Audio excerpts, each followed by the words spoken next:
What is going on, gents and gentiles? How to be reborn by going 7 times in the Jordan River and holding all 612 commandments. Yeah, you got to get those fancy beads. Yeah. All the beads from all the beliefs. All of them. Have 42 sets of beads everywhere. Non-stop prayer. See, that's what praying non-ceasing means. It means praying all the beads. Don't stop. Yeah, so obviously I'm not going to talk about this. I'm just going to make a comment real quick. Earlier, when you're starting to talk about different sides, like, who did you choose, right? When we're talking about, you get a piece of paper, it's got a bunch of squares and you got to check one, like who you're going to pick. Obviously, y'all can tell I'm beating around the bush, but when you start talking about that, AI ain't trying to hear it. I mean, if you couldn't tell, that's just what happened earlier. So I don't need anyone to like bring that up. Don't ask questions about what happened. That's what happened. It is what it is. But like I said, I've been or descaled has been kicked off for way less charges than that. One of them starts with the letter R, and I think I wore that one out in about 2-3 months.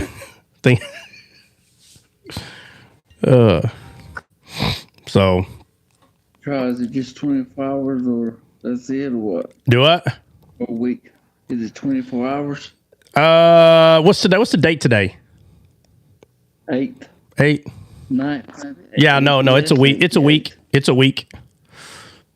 Oh, okay. Yeah, but it's no big deal. We got plenty of accounts. There's not a problem. All it does is remind you that, we know that there's just, there's only one way to play the game. So, hey, don't forget to remember, go to that TikTok shop. Make sure you grab you some TikTok shop supplies and some toiletries and whatever other gadgets you can find on that TikTok shop. Sell stuff on there. Huh? Oh yeah, do it. I sell stuff on there for them, so yeah. I don't have a problem, man. To be honest with you, I don't have a problem with people doing that. What's wrong with that? Somebody was giving somebody I heard some people giving someone a hard time. Oh, excuse me. About that the other day. And I was like, what's the big deal? If somebody, let's just say, I don't know, you're a mechanic and you found some awesome tools on there and you're a mechanic, which means you don't have to be an expert in tools, but you have an idea what would be considered a good tool or not. So if you find something on there that is decent, you like it, well, who's going to be a better spokesman for that product than you? So if you get on TikTok and you're like, hey, look, guys, I got this on TikTok shop and you're being legitimate. Yeah, I understand. I don't want TikTok to turn into commercials. I don't want to watch infomercials all day. Okay. But I just, if it's something you know about and you're being honest, like you're just not trying to, there's people, they don't know anything about tools and they'll go study up on this tool just so they can have something to talk about and try to sell it to make a buck. Okay, fine. Become a salesperson. But there's people that are legitimately, well, bro, they're sending me stuff now like free to sell for them. So, and I won't put nothing on there I don't know or like. If I don't like it, it's no good. I won't sell it. I won't put it on there. But if it's good, Vivor makes some good stuff, bro. I've owned like 9 things Vivor. Everything's flawless, bro. Nice. Yeah, I bought 2 chargers for the iPhone. Let me see. Both ends. Let's see. One end is a USB, and then you kind of like pop off. USB. Yeah, you pop off the top, and there's a USB or whatever that is, and the other side is, I think it's USB, and then it's some different like plug-in. And I'm telling you, the only reason why I bought it is because it was $3. That's the only reason why I bought it. And I bought 2 of them. And I bought the white ones, and they have like a orange brownish leather band that wraps around both of them. It's white and chrome. It's metal, by the way, so it's not bad. And the way our bed is set up, there's USB like plug-ins, on both sides or both ends of the bed. So she has one and I have one, and they're the same color. So I was like, you know what? That'd be cool on the bed instead of having like a black one or a white one or a yellow one and a green one over here. They matched the bed covers, everything. Bro, I spent $6, and I want to say, and I'm not kidding, shipping and handling might have been $2. So we're talking, it was like $10 for both of these. And it got here within 2 or 3 days. And it was the first time I purchased something on TikTok Shop. So I was like, okay. And they work fine. We've had them for, I don't know, 2 months now, maybe. And they work fine. And where you plug them in at, there's a little light. So we have little night lights on the side of the bed. I mean, just a plus. They're not too bright unless you're sleeping with them right next to your face. But if you have them, by the side of the bed, like on one of your drawers or something down there, the lighting is perfect. It's not real bright. It's just light enough. All right, there's your infomercial right there. I just gave it to you. Buy one now on TikTok. Yeah. What's going on? I know talking about.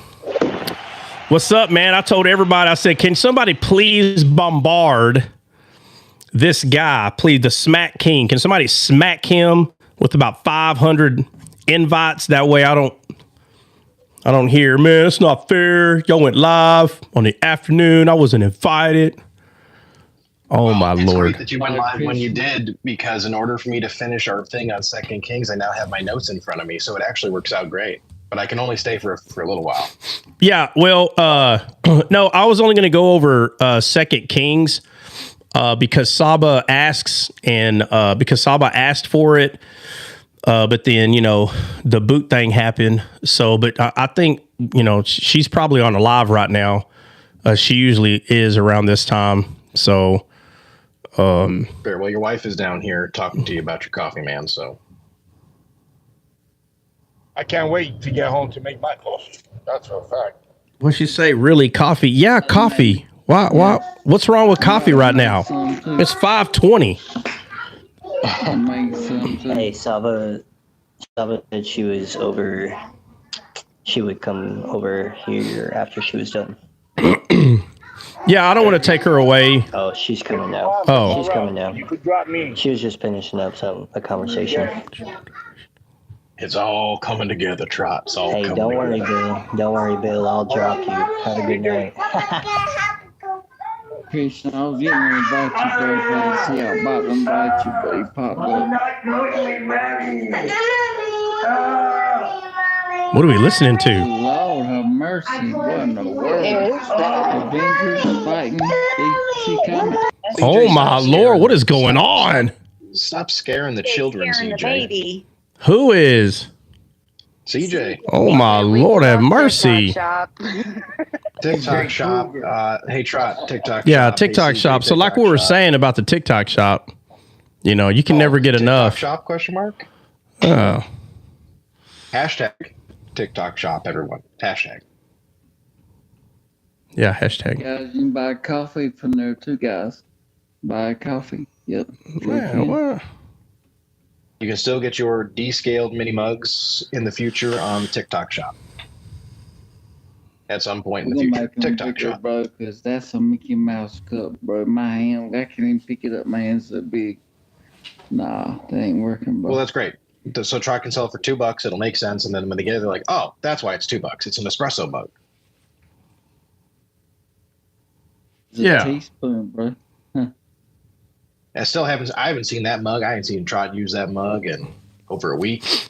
What mug you talking about? The true descaled mug. Oh, the real descaled mug. The OG, the one that you only have if you're a real member of the descaled community. Yeah, that's true. Yeah, it's just too small, What is going on? I apologize. I'm having technical difficulties. All right, let's try this again. Oh, while Trot's figuring that out, go ahead, guys, and remember that the TikTok shop is officially open. Join the YouTube. Everyone can go to YouTube instead of here would be great. Literally everyone who's not on the panel would be awesome. He said, no, Christian, we're not doing that. Well, I tried, Trot. But you guys are home now, so you can also put it on your phones, on your televisions, your iPads, your computers, have it running everywhere. You don't have to be on YouTube, but you can have several other devices on the YouTube. Thoughts? Assuming you're not on the west side like Flip. Oh, sorry. Too soon? Yeah, way too soon. Fair enough. Yeah. Christian with an infomercial.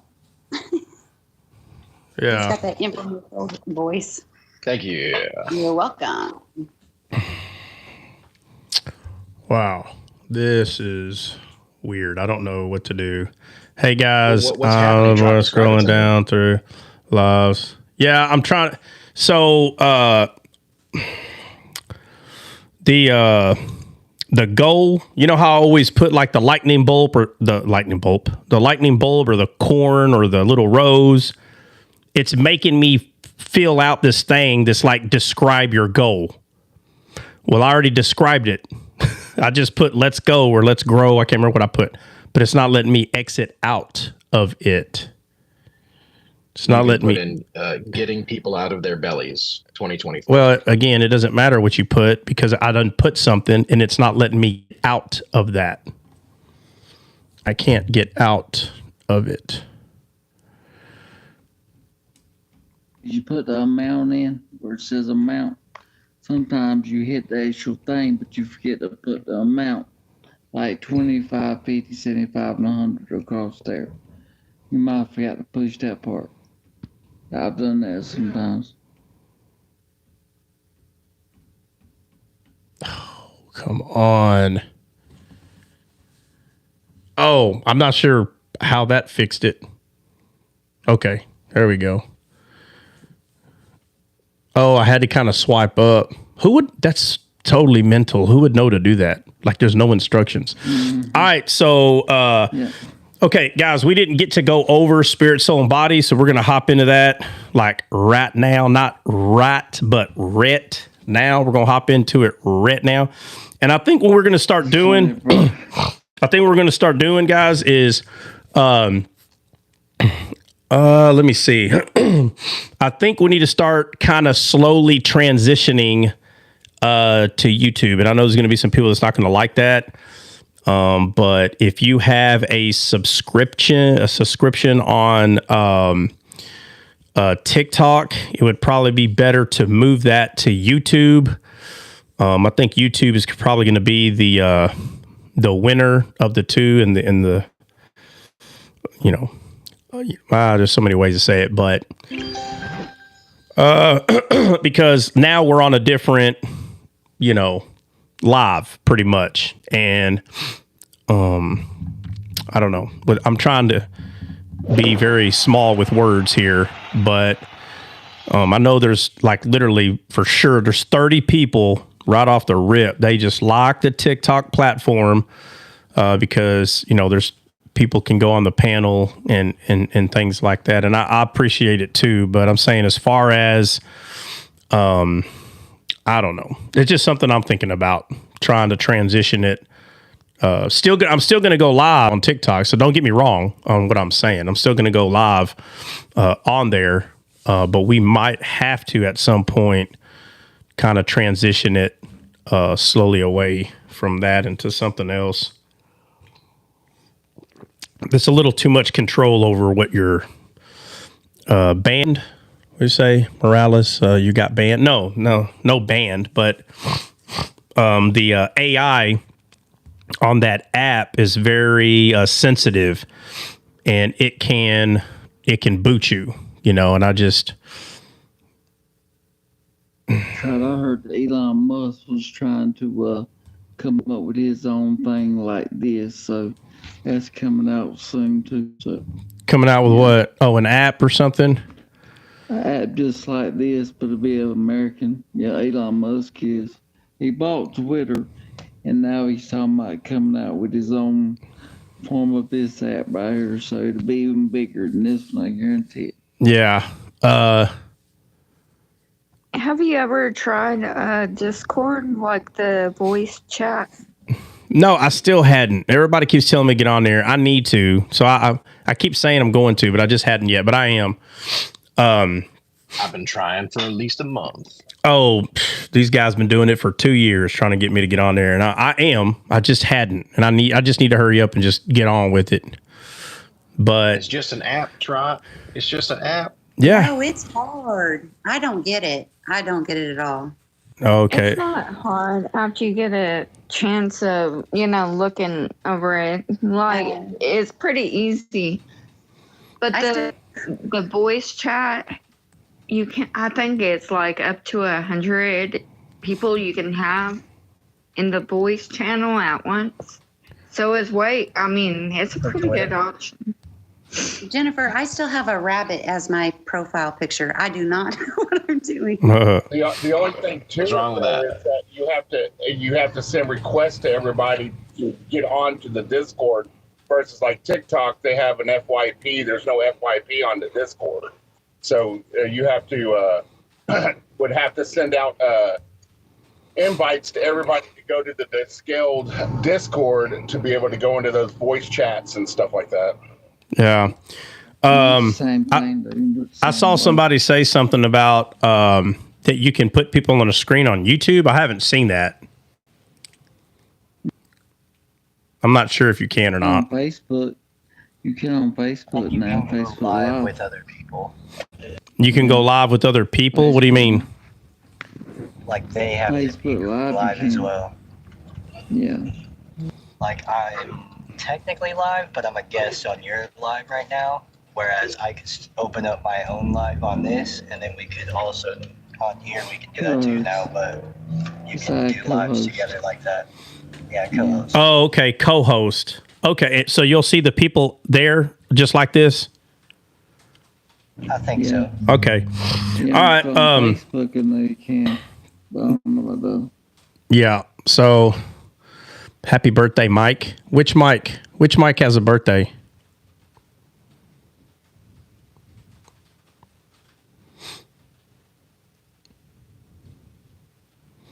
Which Mike has a birthday? Oh, because there's a few mics in here.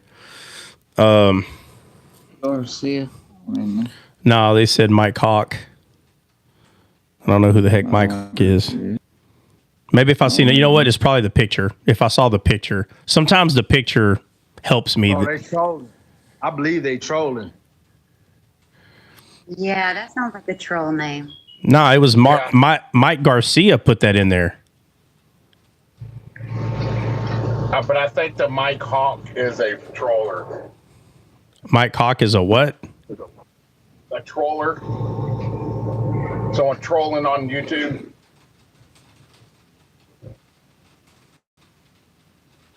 Okay. Alrighty. All right, has anybody got a question real quick before we start or what?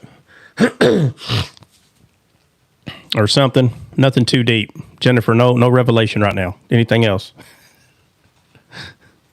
Well, it would lead. Well, it might not lead. Uh-oh, might not. She's like, hey, she's going to be like, it's not going to lead there. It's not going to lead there. Listen, in Revelation 19, it's not going to lead there, I promise. We're just in Revelation 19. 13. What's up? We read in, I think it was 2 Samuel 24, about David when he built the altar. It was kind of deep. Over it right now. It can be No, keep reminding me. No, keep reminding me. No, now I remember you bringing that up. Keep reminding me. We might be able to go over it after we go over some spirit, soul, and body today. So just remind me again. Okay. All right. All right, so who's going to read? If I give an address. I guess. All right, so the Bible ready. Let's roll. All right, so we're going to do Romans 7:15 through 23, and I know it's long. We're going to read it anyway. But before you read it, I just want to remind everybody that Paul 100% acknowledges his born again spirit, right? But he declared there is no good thing in my flesh. That's one important thing that we can learn or take from Paul. And he's saying there's no good thing in my flesh. So if there's no good thing in your flesh, you using your flesh to obey the law is not going to make it good. It's not. There's no good thing. So these people that say, well, yeah, but if you obey the law, maybe you can have a good thing in your flesh. No. No, you cannot. There is no good thing in your flesh, right? So, our unrenewed mind and physical body, right? All the external parts of us functioning independent of the spirit, right? That way. But, Paul, and we talked about, I think it was Galatians 5:17, right? It sounds a lot like what he is writing here in Romans 7:15 through 23. The writers of the Bible, if you start getting real familiar with them, you can pick them out. Somebody can just start reading a verse out of nowhere. Okay, cool. You might have it memorized that Paul wrote that, but I'm saying if you can learn the person, somebody can make a game out of it. Who would more likely say something like this? And you can 100%. Oh man, what is that? Hold on.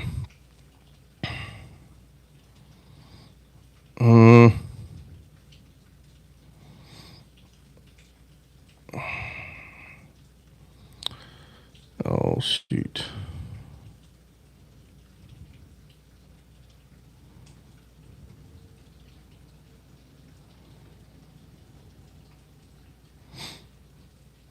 All right. Hulk, go ahead and read Romans 7:15 through 23. Gotcha. All right. For that which I do, I allow not. For what I would, that do I not. But what I hate, that do I. If then I do that which I would not, I consent unto the law that is good. Now then, it is no more I that do it, but sin that dwelleth in me. For I know that in me, that is in my flesh, dwelleth no good thing. For to will is present with me, but to perform that which is good I find not. For the good that I would I do not, but the evil which I would not, that I do. Now if I do that I would not, it is no more I that do it, but sin that dwelleth in me.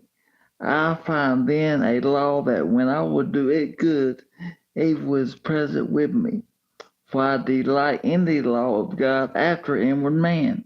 But I see another law in my members, warring against the law of my mind, and bringing me into captivity to the law of sin which is in my members. O wretched man that I am, who shall deliver me from this body of death? All right.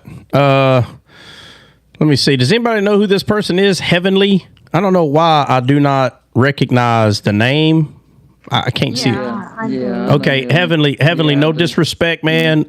The face, like I can't even see. It's like I can barely touch it from where my finger's at. So I don't. I know there's some people here that know you, so I don't mean any disrespect. Maybe if I saw the picture, but I'm not going to stick my face up there to look at it.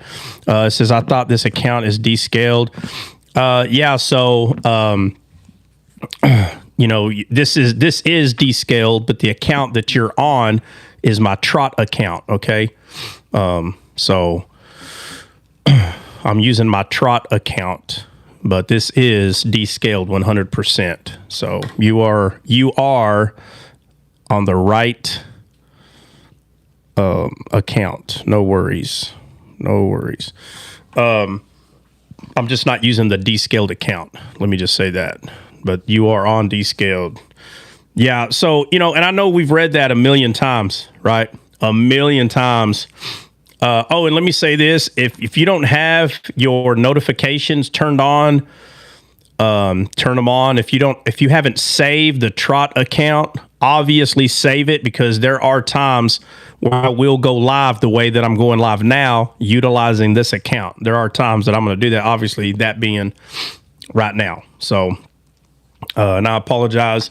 I tried to get some people to look at who might not be here, and I'm talking about the norm. And so there's been a lot of invites that was sent out to let people know, hey, Descaled is on, but it's on a different account, right? But one thing I'll say is Paul is not describing, he's not describing, how he sinned how he, like, he's not writing this from a sense of he struggles with sin. It sounds like that, but Paul, he makes it very clear. He said, who's going to save me from this body of death? So the person that spoke that way was the old him, who's going to save me from this body of death. And then he answers it and says, I thank God through Jesus Christ. So Jesus Christ had already saved him. He was writing this when he was already saved. So he wasn't crying out to be saved. He wasn't struggling with sin. He's just saying before he was saved, he can tell that there's something wrong. But Paul is learning that we are a three-part being, spirit, soul, and body. And he explains it in so many ways, the distinctiveness of spirit, soul, and body, that there's a distinction there. And he shows it in so many ways. And that's what I'm constantly going over. And so in Galatians 5:17, he says, for the flesh lusteth against the spirit, and the spirit against the flesh. If they're lusting against each other, which that word is in our understanding in 2024, is desire. So if their desires are the complete opposite of the other, then you should know by that alone, you're a two-part being. You should know by that the flesh and the spirit are not the same thing, right? So people will say, well, the flesh and the soul is the same thing. Other people will argue, well, the spirit and the soul are the same thing. Well, the truth is, you're all three of them exist: spirit, soul, and body. Your soul and spirit are not the same. Your flesh and soul are not the same. Your flesh is one, your spirit's another. This verse right here 100% proves that.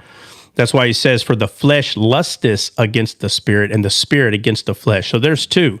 So the argument is, then what's the soul? And so everybody tries to, most of the time it's the oneness. They're so scared of anything being two or three. So the oneness on purpose, a lot of them, not all of them, a lot of them say that they got to grab one of them. They'll say, no, your flesh and your soul's the same. They don't want it. They are running away from three, the triune, the tri-effect. Well, because if God is triune, then they have to stop arguing with Trinitarians, right? The word tri, right, means three, like a tricycle. The word Trinity doesn't have to be in the Bible. No one is claiming that the Trinity is in the Bible, that word. It's so funny. Sometimes I just don't think people even past fifth grade, to be honest with you. The reason why a bicycle is called a bicycle is because it has two wheels. That's what the word bi is talking about. A tricycle is called a tricycle because there are three tires. Tri. So they took the word tri, okay, the way I'm using it. But in order to use that word, talking about three beings or three persons, to say it properly, it would be Trinity. So all they're doing is they're using that word three, which would be tri. That's all they're doing. So when people try to say Trinity's not in the Bible, even though the Trinity doctrine regarding the old man, young man, and bird is completely wrong, I don't agree on with the Trinity doctrine that way. It's not true at all. But I'm not going to sit here and act ignorant like if I don't know where the Trinitarians came up with this. It's just it's English 101 is what it is. Let's see. Faith and repentance. John 5:8, and there are three that bear witness in earth, the spirit, water, and the blood, and these three agree in one. Yes, that verse is 100% true. The spirit, oh man, where'd it go? The spirit, the water, and the blood. Right. That's what the Bible says. So, but in, let's say, Galatians 5:17, what I just got through reading, he said, all right, the spirit, bring it the flesh, and let's see, and these are contrary to one another. If they're contrary, they're not the same, right? So that ye cannot do the things that ye would. Why? Because they're not the same, right? So Paul summarizes his dilemma, right, in Romans 7:24, where he says, "O wretched man that I am, who shall deliver me from this body of death?" And again, Paul's just simply describing the inability of the flesh, right? Like your physical body, your natural mind, emotions, obviously, and all the actions independent from Christ, right, to please God. So in your flesh, you can't do what the Lord has told you to do. You cannot. But people who try to put you under the law say, yeah, you can't, but the Bible says I can do all things through Christ. So now that you got Christ in you, now your flesh can. Listen, even if your flesh could because of that, it's still enmity to God. They completely forget this part. There is no good thing in it. Don't you understand? Even if you can subject your flesh to be 100% obedient to the stone law that was given by Moses, God still wouldn't recognize it. The law has already been broken. You lost. You already broke it. There is no second chance. You don't get another, here we go. There's no mulligans with the law. You either don't break it or you do break it. And once it's broken, guess what? You failed. You failed 100%. It's so simple when you can see, if you can see the 10 commandments. Somebody answer me this. What matter in this world that if it was made from the 10 commandments, if it got touched by water, it would melt in seconds? Someone give me a matter.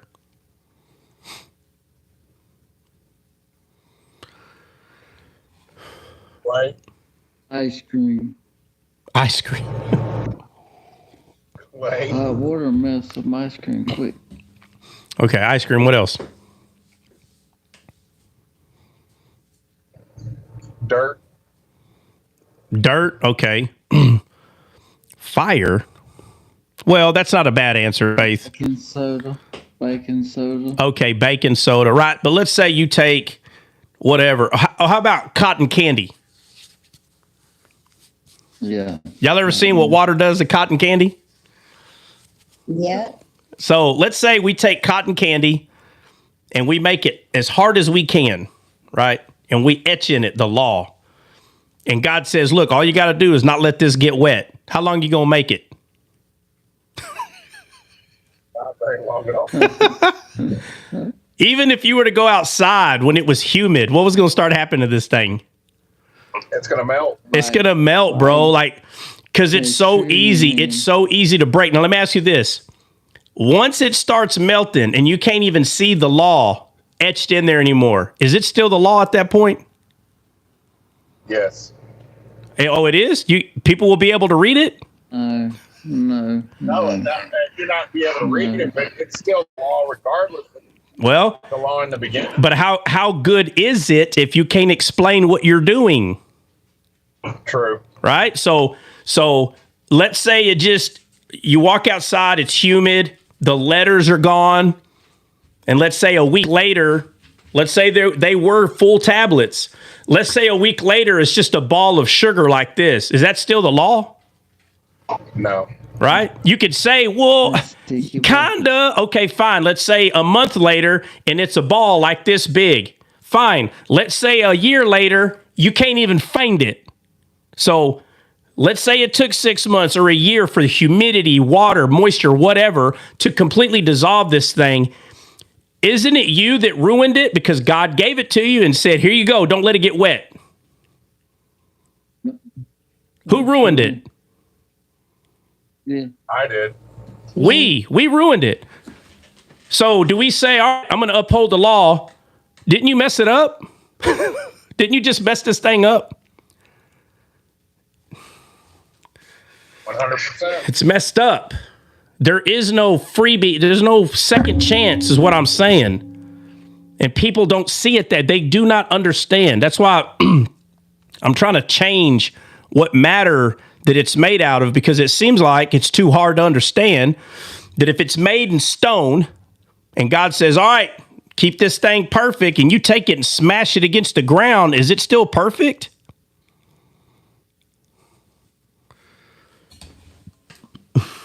No, it's not. And they're like, oh, well, it's physically broken, but it's written in my heart. Well, if you're not saved, it's not written in your heart. It's not written in your heart if you're not saved. Now, how are we going to get that thing written on your heart?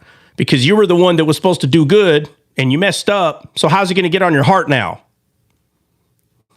Well, that's because it was never meant.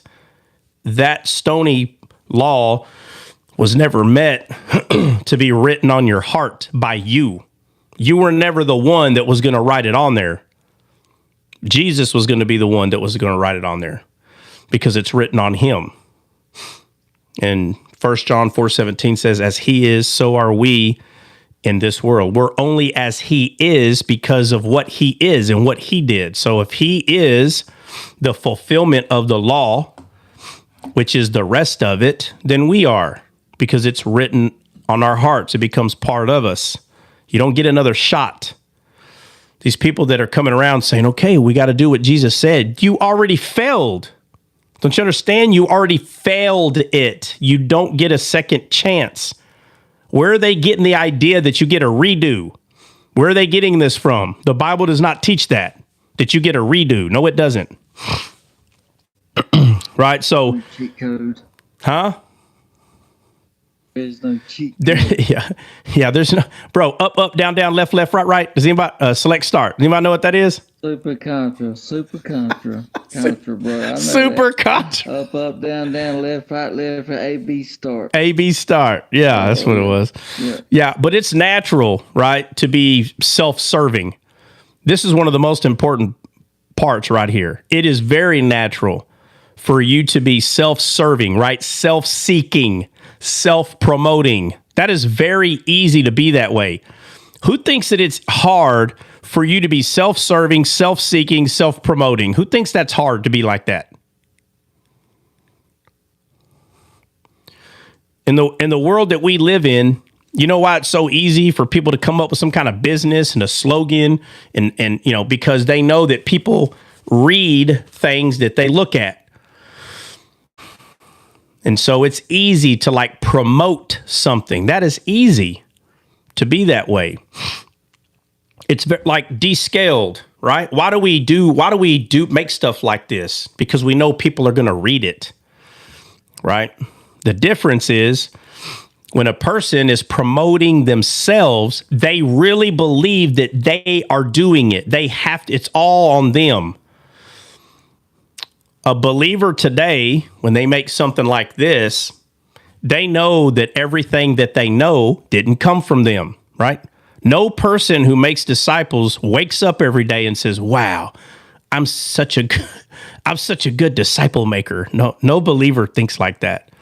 Because just like Paul said, who is Apollos and who is Paul? It's God that gives the increase. So while these people are like trying to focus on like, oh, well, I come from Paul, he's talking about the fact that them people are bragging about who they come from. There's a difference between bragging and having gratitude. Telling someone, noticing that someone needs help, and you say to them, hey, man, you need to come hear this guy over here. You're not bragging. These people were like, oh, who taught you that? Apollos. Oh, well, Paul the apostle teaches us. So when you see someone in need and you say, hey, man, there's a guy I really think that can help you out. Is that the same attitude as what these people were doing that Paul was correcting? Not at all. No. Don't let people bully you to believe that's what you're doing when you're what they call promoting a person. Don't fall for that. Don't fall for that. It's no different than if you have a good electrician come to your house and you got the best lights everywhere and your friend comes over and is like, wow, dude, that's amazing. Who did that? What are you going to say? Well, I don't want to tell you who did that. You just need to pray to Jesus and maybe he'll send them to you. Is that what you tell the person? No. It's the most ridiculous junk I ever heard in my life. Don't let someone fool you to believe that having gratitude for something is the same thing as Paul getting onto these people for bragging about who their best teacher is. No. When someone is in need, you can tell them who can help. There's nothing wrong with that. We do this with everything. Are we supposed to dial 911? Are we supposed to pray for Jesus to come help us? Which one are we supposed to do? I'm not saying not to talk to Jesus about it, but if there's an emergency, do we dial 911 or just drop down and pray to God about it? No, we dial 911. Why? Are we trying to promote the municipality over Jesus? Is that what we're trying to do? Absolutely not. God appointed those people for a reason. That's how ridiculous this is, man. I hear people say, I'm always going to bring up, always are going to bring up what I used to hear. I still hear it, but man, it was funny. They're like, Trot's not God. Stop saying that. And stop. Trot's not God. What? So they try to manipulate people to believe. Stop bringing his name up. Very manipulative kind of spirit there where you don't even want them to bring up their, like if they're arguing with you or something, when all they're doing is, hey man, there's a dude over here I know can help. And they treat them like that, and it still happens. They're a little more quiet about it. But I'm saying that the whole ideal of self-promotion, if you use your heart, you can tell who's trying to promote themselves over someone who's actually promoting God, promoting Jesus. You can tell, unless you're just someone who's just lying to yourself and lying to other people, you can tell. But I'm pointing out that the human nature, 100%, every human understands self-seeking, self-promoting, self-serving, rather than being selfless service or using selfless service, right? So without supernatural assistance, it's impossible to do what Jesus commands. That is a fact, 100% a fact, right? There's a tremendous amount of liberty that comes with, recognizing and releasing Christ in you. Huge liberty, right? The Lord wants you to forgive totally, as much as many times as it takes. He said 70 times 70, 100%. That's what he wants you to do, right? So when you humble yourself, right, turning away from your own, natural ability and to God and his divine ability, you'll discover a supernatural strength flowing through you. And we know that comes from the Spirit. It doesn't come from your flesh. My heifer?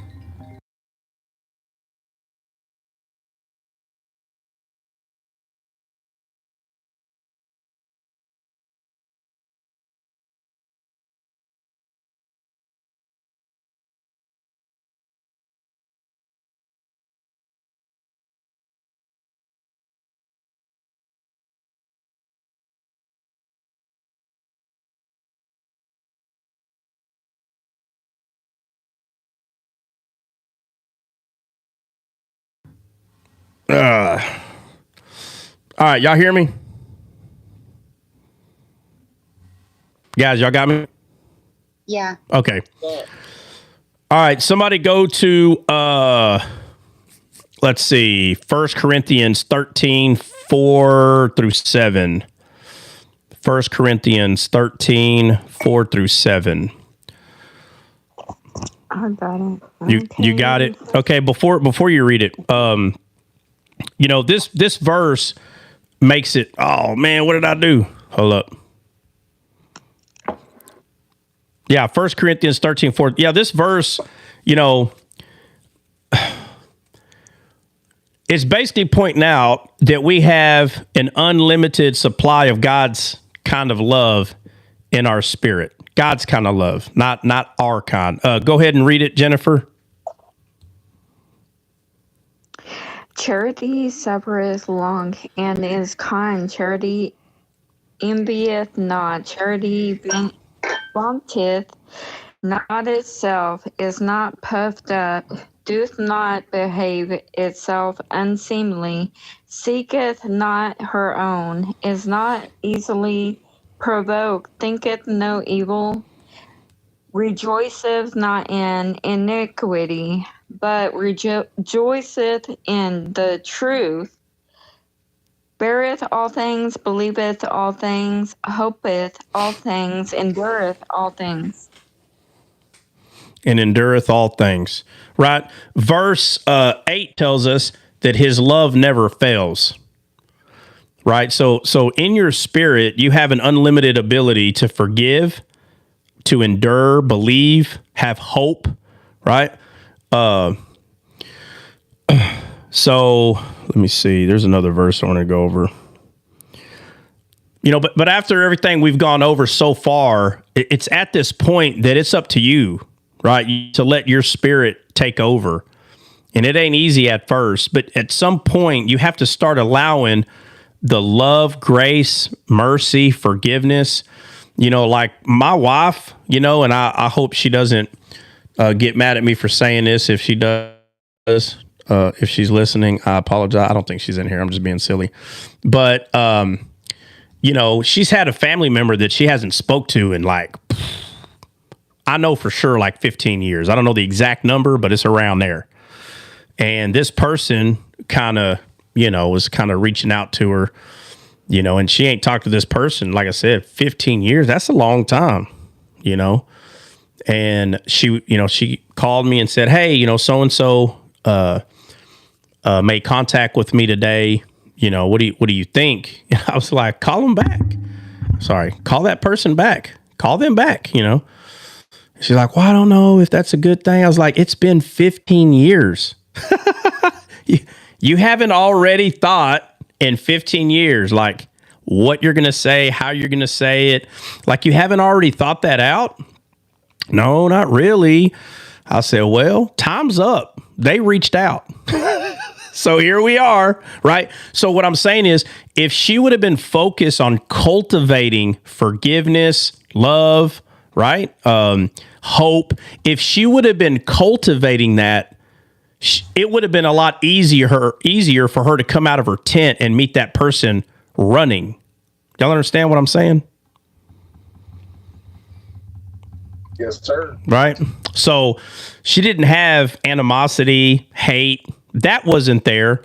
But the natural, cultivation of these things, the harvest of it wasn't very big for this incident. So when she asked me, hey, what do you think? I told her exactly what I thought. And I could tell she was just like, oh. And I said, trust me, you're stronger than you think. You make contact with this person and you handle it just like this. She called that person. They spoke for maybe 10 minutes and there was nothing wrong with the conversation. But if you don't meet that, where this person, they know they're wrong. If you don't meet them, if you're making them beg and plead and all these kind of things, you're not able to show the love of God to people. You're not. There's people right now, they could take things wrong and it's okay. For instance, I'm not going to go through the whole thing, but we will talk about the color red, right? And the color blue. Hopefully y'all know what what I'm talking about, but I made contact with a few people and I said, hey, I tried to tell you that, you know, the red train was going to progress further on the train tracks, you know, and I know that one of them, I could tell they put their gloves on and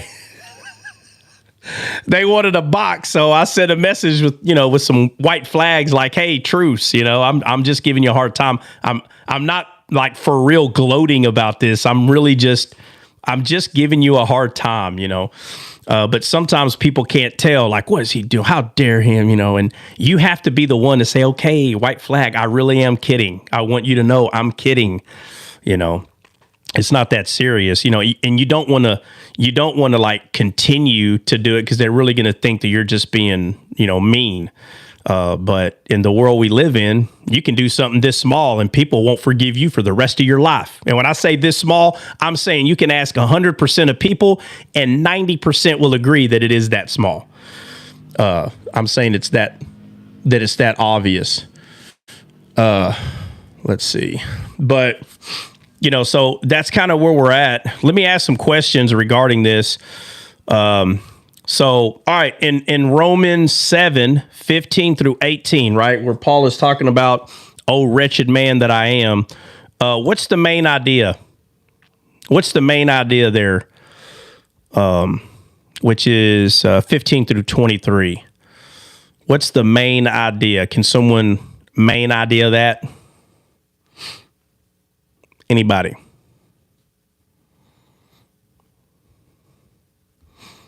Or y'all just want me? I was going to say. Go ahead, Troy. Go ahead. I was going to say, I got to break it down into just the fact that he once was of the world, and that now he's no longer of the world. He's of Christ, and that's who he follows. Yeah, that is the main idea, right? That goes along with that the spirit and the flesh are not the same thing. Right? I'm mopping up what you're spilling. Yeah. So the flesh and the spirit are not the same thing. So, you know, where did Paul say that in him dwells no good thing? Flesh. Yeah, his flesh. Remember, we're talking about spirit, soul, and body. That's the main focus. So I'm going to keep asking questions that I know the majority you're going to know the answer to. But I just want to make sure that maybe it won't be rooted so deep that you'll never forget it. But there has to be some roots that take effect to what it is you're trying to explain to somebody. And don't ever feel like that you're not explaining it well. There's always people that will tell you that if they would understand it better if you explained it better. Don't fall for that. If you know that you're at least making a B, now what they're making you believe that there's something wrong with you, you're not explaining it well. You know how you know when someone's lying to you? They think that maybe they're the only person that you're telling. Right? Let's say that you have told this to 100 people and you're only telling people that you feel strongly led to tell this 100 people. If 85% of the people in a very short period of time say, oh no, I do understand what you're explaining. How do we break down the other 15%? Somebody help me. How do we categorize the other 15? If 85 are telling you they understand, and 15% of the people are telling you, you know what, you're not explaining it right. And watch this. Out of the 15 people that are telling you that you're not explaining it right, you know for a fact 5 of them are probably smarter than you. Understand what it is I'm trying to say. It's okay to admit that somebody's smarter. So if I just got through talking to 100 people, 85 of them are like, yep, man, wow, that's powerful. I need to look into that. 15 of them walk up to you and they're like, hey, I'm just kind of confused. And while they're talking to you, you know for a fact 5 of them are smarter than you are. Why would someone who is smarter than you tell you that they don't understand what you're saying? Disingenuous. Huh? Disingenuous, not being honest. Right. They're lying. Not being honest. They're lying. Guys, y'all, come on. Just start using your discernment that you have on the inside of you. They are lying to you. They're getting ready to mock you, or they just don't like what you're saying. So now we got 5 out of the way. So we got 10 left. And they're saying the same thing these 5 are. So all of these 15 are going to work together to make you believe that you're not explaining, that something you're doing is wrong. So you got 5, they're smarter than you, which means they're probably smarter than a lot of those people you just told. So if they're smarter, how come they're acting like they don't understand what you're saying? They're lying. Period. Out of the other 10, 5 of them happen to be like Islamic believers or of a different religion. So are they going to agree on what you're saying? Nope. No. So now you got 10 that are working together. 5 are Christian, by the way. They're smarter than you. They just don't like what they're calling false doctrine. So they get together with these Islamic believers just to shut you down. That's what they'll do. They'll do it every time. So now we got 10 out of the way. There's another 5. Anybody guess what these other 5 are? Ours too. Huh? Hopeless. And have faith flowers. I have no idea what you're trying to say, Hulk. Had faith, like they don't have it in their heart. They may know the scripture. Okay. We'll say out of the 5, that's 1. What are the other 4? Lying, man. They all lying. Well, Disciple. okay, we'll say convert. All right, what's the other 3? Hopeless. Hopeless? Just don't understand, man. They have a trouble with understanding. All right, if they don't understand, that means that they're in their flesh. Okay, fine. I'll give you that. What's the other 2? Unbelievers. Yes, atheists, bro. Unbelievers. How imagine that Islamic believers, people in their flesh, atheists, unbelievers, and 5 people who are actually smarter than you, but they're Christians, but they don't like your doctrine. Imagine that. They all agree on something. They don't like you. That's why I said hopeless. There was no hope. Well, I mean, hopeless is vague. I don't know what way you meant. Like hopeless, like what do you mean? So, but anyway, the point I'm making is these are the categories of the people, right? But 85% of them, of these people that do understand what you're saying, these are people who have a contrite heart. They really come into the Lord with their heart. There's no other agenda, and you can disciple them. But the other ones you can't disciple because they could care less what you're talking about, but they're just trying to come up to you to make you believe that you're wrong in what you're saying. Let me ask you this. Where should your energy be going? Should it be going to the 15 people or the 85? The 15. That's receiving it. The 15, your energy needs to go to the 15 people? No, No, 85 85. is receiving it. Troy, is that what you said? I'm thinking of the lost. Okay, first of all, if they're not trying to hear you, that's not the loss that you're going after. Well, true. Yeah, you dust your feet off. Yeah, so the 8, listen, they're all in a category of trying to learn, is what I'm saying. They all need to learn, but 85 are ready to be discipled. 85 are, okay? Now, if it was the other way, you have 15 people who are telling you, oh, yeah, I understand what you're saying, and you have 85 that are not. Does anything change that we went over? Nope. No, it's just the numbers are bigger. That's it. Once this is rooted in you, and you know that what you're saying is the truth, and you know it, it doesn't matter the numbers. What matters is you discerning where they are in this group. You are trying to find someone that is in your path so you can disciple them. That's it. This is all about discipleship. Understanding spirit, soul, and body is very important and vital to the Christian walk in the world that we live in. 100% it's vital. So, let's see. All right, so when we read Romans 7:15 through 23, 18 through 23, right? What did Paul delight in after the inward man? What did he delight in 18 through 23?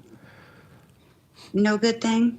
He delighted in that? They delight in the law of God and after the inward man. So what is that? What's the inward man?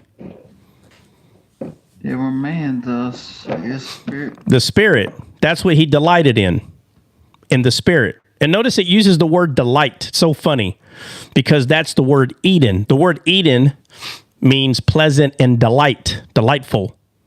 And that's what he delighted in. That was what was pleasant to him. His spirit, not his flesh. His spirit was pleasant. His born again spirit is what was pleasant to him, right? And what did he see working in his members? Warring against his mind. Law. The law was warring against his mind. The law. It says another law. Yeah, but which one was warring against his mind? Just read it. Somebody read it out loud.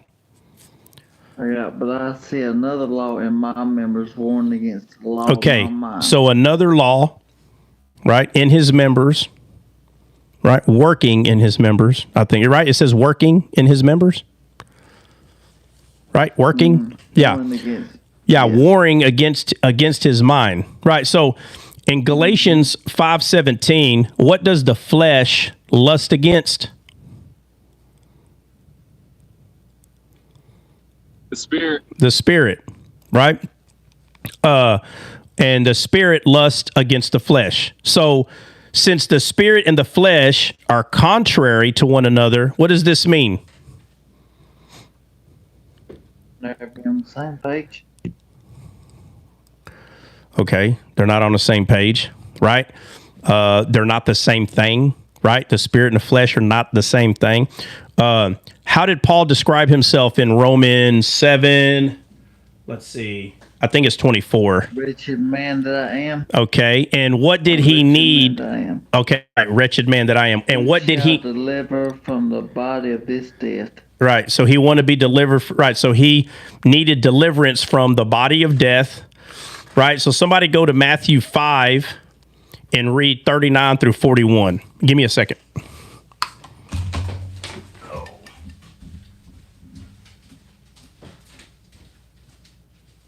We got it.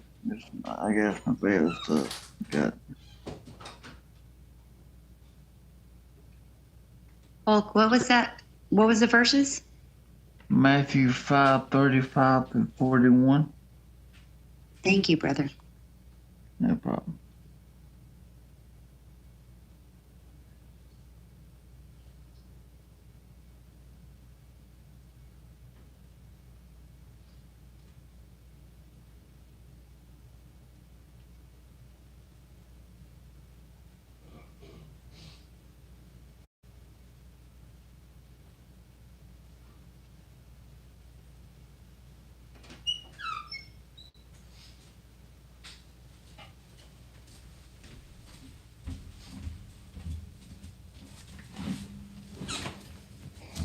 I got it, Chuck. Hold on a second, guys. You said Matthew. Okay.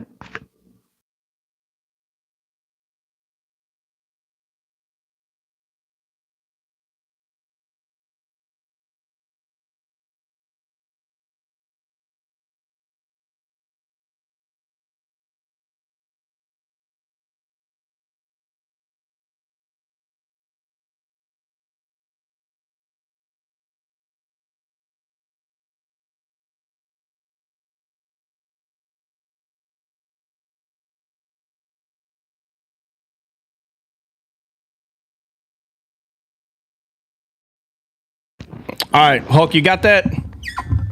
I got it, man. All right. Yeah, Matthew 5:35 through 41. No, 39er, 39 through 41. Oh, 39 for okay. But I say unto you that ye resist not evil, but whosoever shall smite thee on thy right cheek, turn to him the other also. And if any man will sue thee at the law and take away thy coat, let him have thy cloak also. Whosoever shall compel thee to go a mile, go with him twain. All right. So, what did Jesus command us to do when someone strikes us on the right cheek? Turn the other cheek. Turn the other cheek, right? If someone brings a lawsuit against us and takes away our coat, what does it say we're supposed to do? Give them another Our cloak. Do what? Give them our cloak. Yeah, give them our cloak. It doesn't tell us to to hire a hitman or to sue someone else for their coat or go to their house at night and steal it back. Is that what it says to do? No, sir. No. So if he says if someone strikes you on one side of the face, does it tell you to turn and run? It says turn the other cheek. Right. It doesn't tell us to respond with the left jab, right? Right. Right. It doesn't say immediately apply oil to the wound. Is that what it says? No, it says to turn the other cheek, right? So what should we do if someone, what does it say? Ask us to go a mile.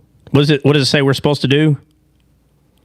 Go another mile. Go another mile. Does it say to tell them no way? No. Does it say go half a mile and then sneak off? No. Right. So now we know that it is true that when Jesus was talking about the mile thing, he was talking about because they were ordered, like if a Roman was to tell them, hey, come carry this, that you were supposed to go approximately a mile with them. Now, obviously, we know that the Roman would probably make people do 2 miles sometimes, or maybe even 3. And Jesus is saying, just go as far as they need you to go, because you're supposed to be Christ to them, even to them. So Romans were burdened, bro, with a hard job. Very hard. If you go back and study how Romans were treated, if they didn't do like an excellent job, bro, they were mistreated pretty bad. So sometimes, because they had to get somewhere very fast and there was they needed freaking motorcycles, the Romans. Sometimes they were like, hey, at this day, this time, you better be here. Well, it was hard for them to be there at this day, this time, because the person in charge of them was burdening them with other things to do before they went. So when they went to one of the Jews and they said, hey, come here, carry this, he was only burdening them by helping him because he needed to hurry up and get there so he didn't get beat or in trouble, or a shekel was held back for the month or something. So Jesus already knew these guys are already mistreated. So if they're asking you to walk a mile, go 2. Why? Because they really need your help, even though they're taking over your country, your world, and all these things. Jesus 100% understood how to love someone who was supposed to be your enemy, right? And even though we know that people are not your enemy, it seems that way if they're the ones that took over your country. It seems that way, that's my enemy right there. Right? You had those zealots that the Bible talks about, right, that went around kind of like unaliving Romans on the side. The bad thing about that is if they found out who you were, they would unalive your whole family.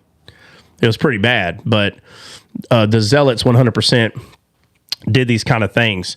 And so obviously no one's going to come up to us and tell us, hey, carry this and and go a mile. But sometimes you can get a phone call by a family member and you're off that day and they're like, hey, I need you to drive me over here. And so you could say, oh, well, I really don't like that person. Let's say it's a family member. Oh, they get on my nerves. I understand if it becomes very repetitive, but if this person every once in a while asks you, can you drive me here? Can you drive me there? Don't just drive them. Ask them if they had breakfast. I'm telling you, you don't know what people go throughout the day. And yeah, it can seem cute that they're using and abuse you, maybe. But you just might be able to minister to somebody. And I'm telling you, it's an amazing thing when you allow someone to see who the Lord is through you, because you might be the only person that's Christ-like in front of them.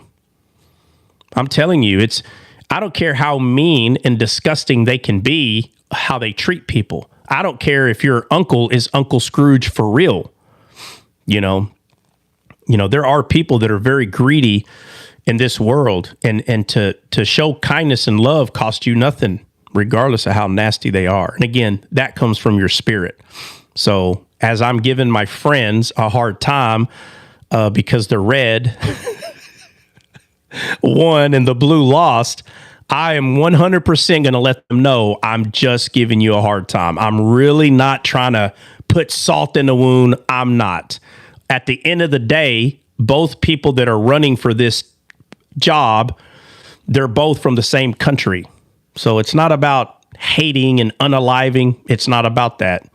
You can ask my wife. I'm not trying to put salt on a wound. Now, if I know that somebody would like unalive themselves if you gave them a hard time, there are some people I'm not even going to say anything to them about this, because they will be one of those statistics, one of those TikTok videos where you see somebody, the video just started. You can tell they've been crying for 4 hours. And then they hit play, and as soon as that thing is like, go, they're like, ah, they lose it. Bro, you think I'm going to give them a hard time about who won? Absolutely not. I'm not going to allow them to be a statistic because of me. But if I know someone has a clear head and overall I know that they're probably going to dish me some junk back, I'm going to give them some crap. And if I think it's going too far, I'll say, hey, I do want to let you know I'm kidding. I really don't care. At the end of the day, I'm saying none of that is worth more than a person. It's not. So, all right, let's just do a few more questions here. Let's see. All right, so Galatians 2:20. Somebody go to Galatians 2:20 if you don't mind. Read it, whoever.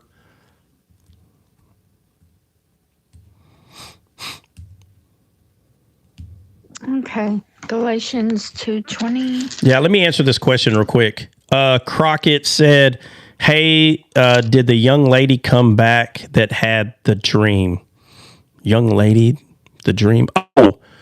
Oh, what was her name, guys? Tanya. Crockett, I think you're talking about Tanya. Yeah, she did come back, and she decided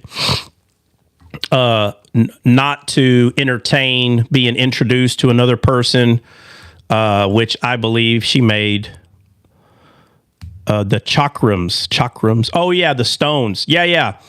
She decided not to be introduced to the lady, and to be honest with you, I already knew she probably wasn't because of the way that she was acting. But I'm telling you, when someone is asking you. When they're asking you, hey, what do you think I should do? You need to be able to discern that they already know what to do and let them make the decision. And you should also be able to discern if they really don't know what to do. If you can discern they have no idea, then you'll handle that a bit differently. But I handled it the way that I did because I 100% was certain that they knew what the decision is. And I'm telling you, you have to let people make decisions. You have to. Because if it's always you making the decision, they're going to keep coming back to you. You're not the one that's supposed to continue to feed people, right? You're the one that is supposed to discern, do they need food or they already have food and they're scared to eat it? You need to be able to discern that. If they don't have any food, then you feed them. But if they have food in their hand and they're like, hey, do you have something to eat? And you're looking right at them and you're like, oh, she doesn't know how to put her full trust or take faith that she know that's there. She doesn't know how to reach out and actually, do it herself. Then that's what they need. So you have to be that for them and say, hey, I tell you what, I'm going to trust the Spirit. You should do the same. And I really believe you're going to make the right choice. And you let them step out, make that choice, and then they can come back to themselves, not you or anybody else, but they can come back to themselves, look at themselves in the mirror and say, hey, I know I made the right choice. And they can start growing from there.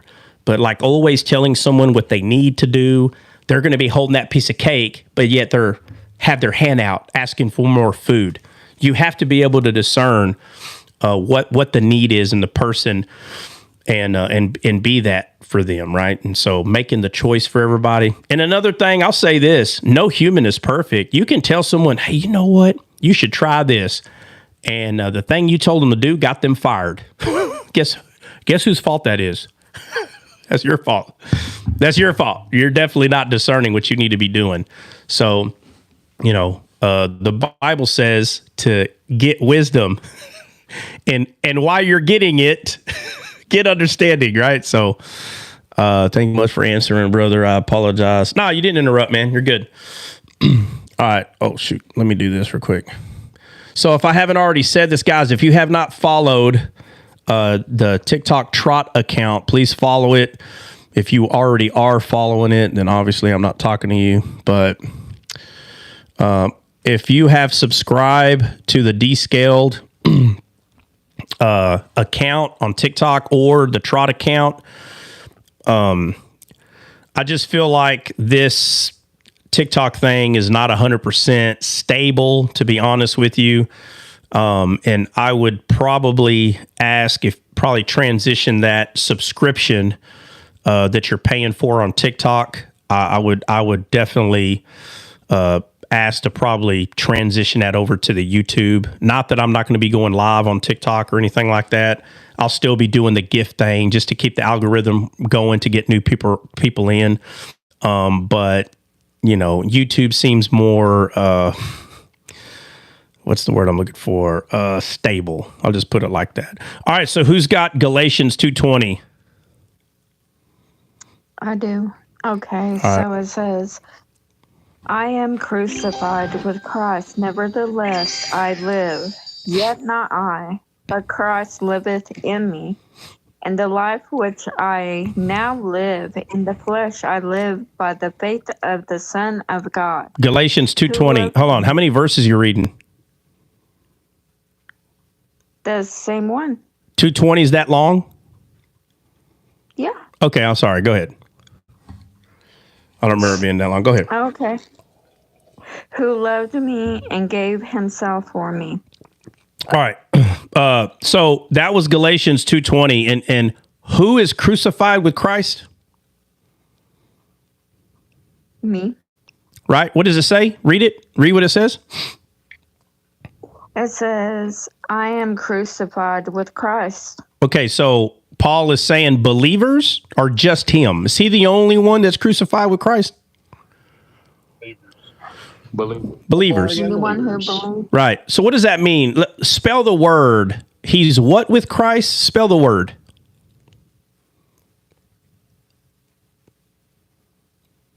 CRUCIFIED.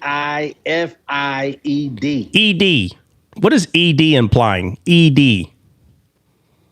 Past tense. Past tense. So is that telling you still need to be crucified, or are you already crucified?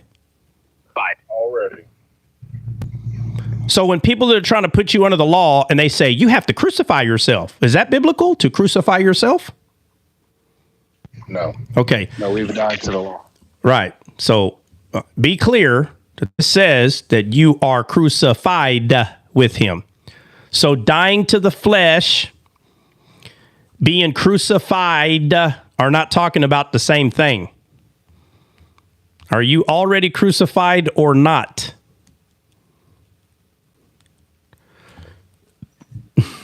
Yes, we are. You are.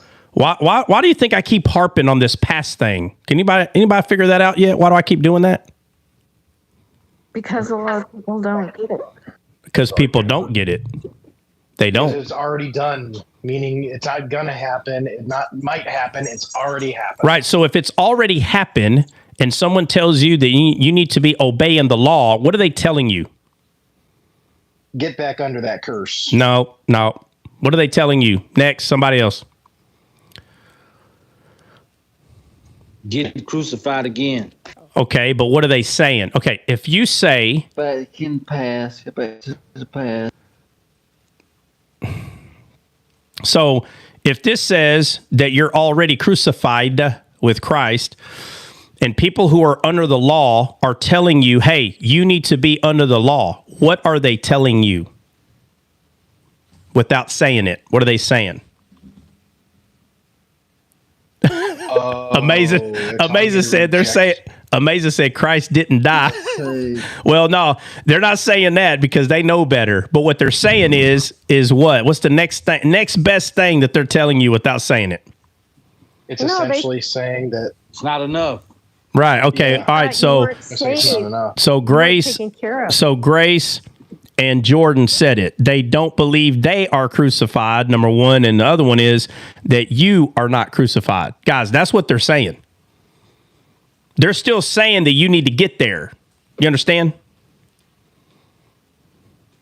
That's why they're putting you under the law, because you need to get there, meaning you're not already there. You need to get there.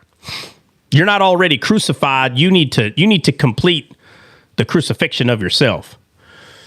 And they're using verses that are going against what Paul is saying. Are we supposed to use verse against verse? Do verses mesh together, or do they argue with one another? Mesh together. They harmonize. So if they harmonize, why would they take a verse that would conflict with this verse? For what reason? They're in their flesh. Yeah, but what reason? What's the reason that they're doing it? Just to try to be right. Their mind is not renewed into... Their mind's not renewed, but they're focusing on winning an argument. They're not focused on telling you the truth. They're focused on winning an argument. Why do you think these guys always go to what Jesus said? Because it makes Jesus and Paul argue. If they can make you become confused with this idea that Jesus and Paul argue, they can win you over if you're weak. How do you think Islamic believers win Christians over by the dozens every day? Do y'all know their tactic? Do you know what they're doing? Does anybody know what they're doing?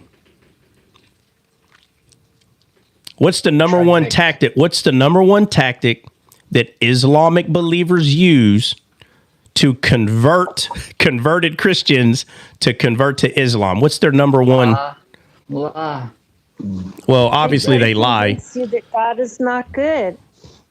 Okay, well, yeah, I mean they're doing that. They're doing that, but what they do is they cause confusion. That's what they do. They get you to question. Watch, they don't preach. Listen, they're not teaching people how awesome Islam is. That's not what they're doing. What they do is they make you frown on Christianity. That's their tactic. As soon as they can get you to frown over what you claim you believe, they'll turn that frown upside down and they'll make Islam look like the savior. So they only focus. They sow the seeds of Satan, confusion and doubt. Yeah, that's it. That's all they do. But it's easy to do if you're just a convert. It's easy. 100%. So easy. So, all right. So let's see. Galatians 2:20 is talking about us being crucified, past tense, with Christ. So if we're crucified, who lives then? According to Galatians 2:20, who lives? Somebody go back to the Galatians 2:20 and read what Paul is saying lives then. I am crucified with Christ. Nevertheless, I live. Yet not I, but Christ liveth in me. All right. So who lives? Christ. Christ in you. So if you have been crucified and Christ lives in you, why is it that people are under the law always trying to show you rather than show you Christ?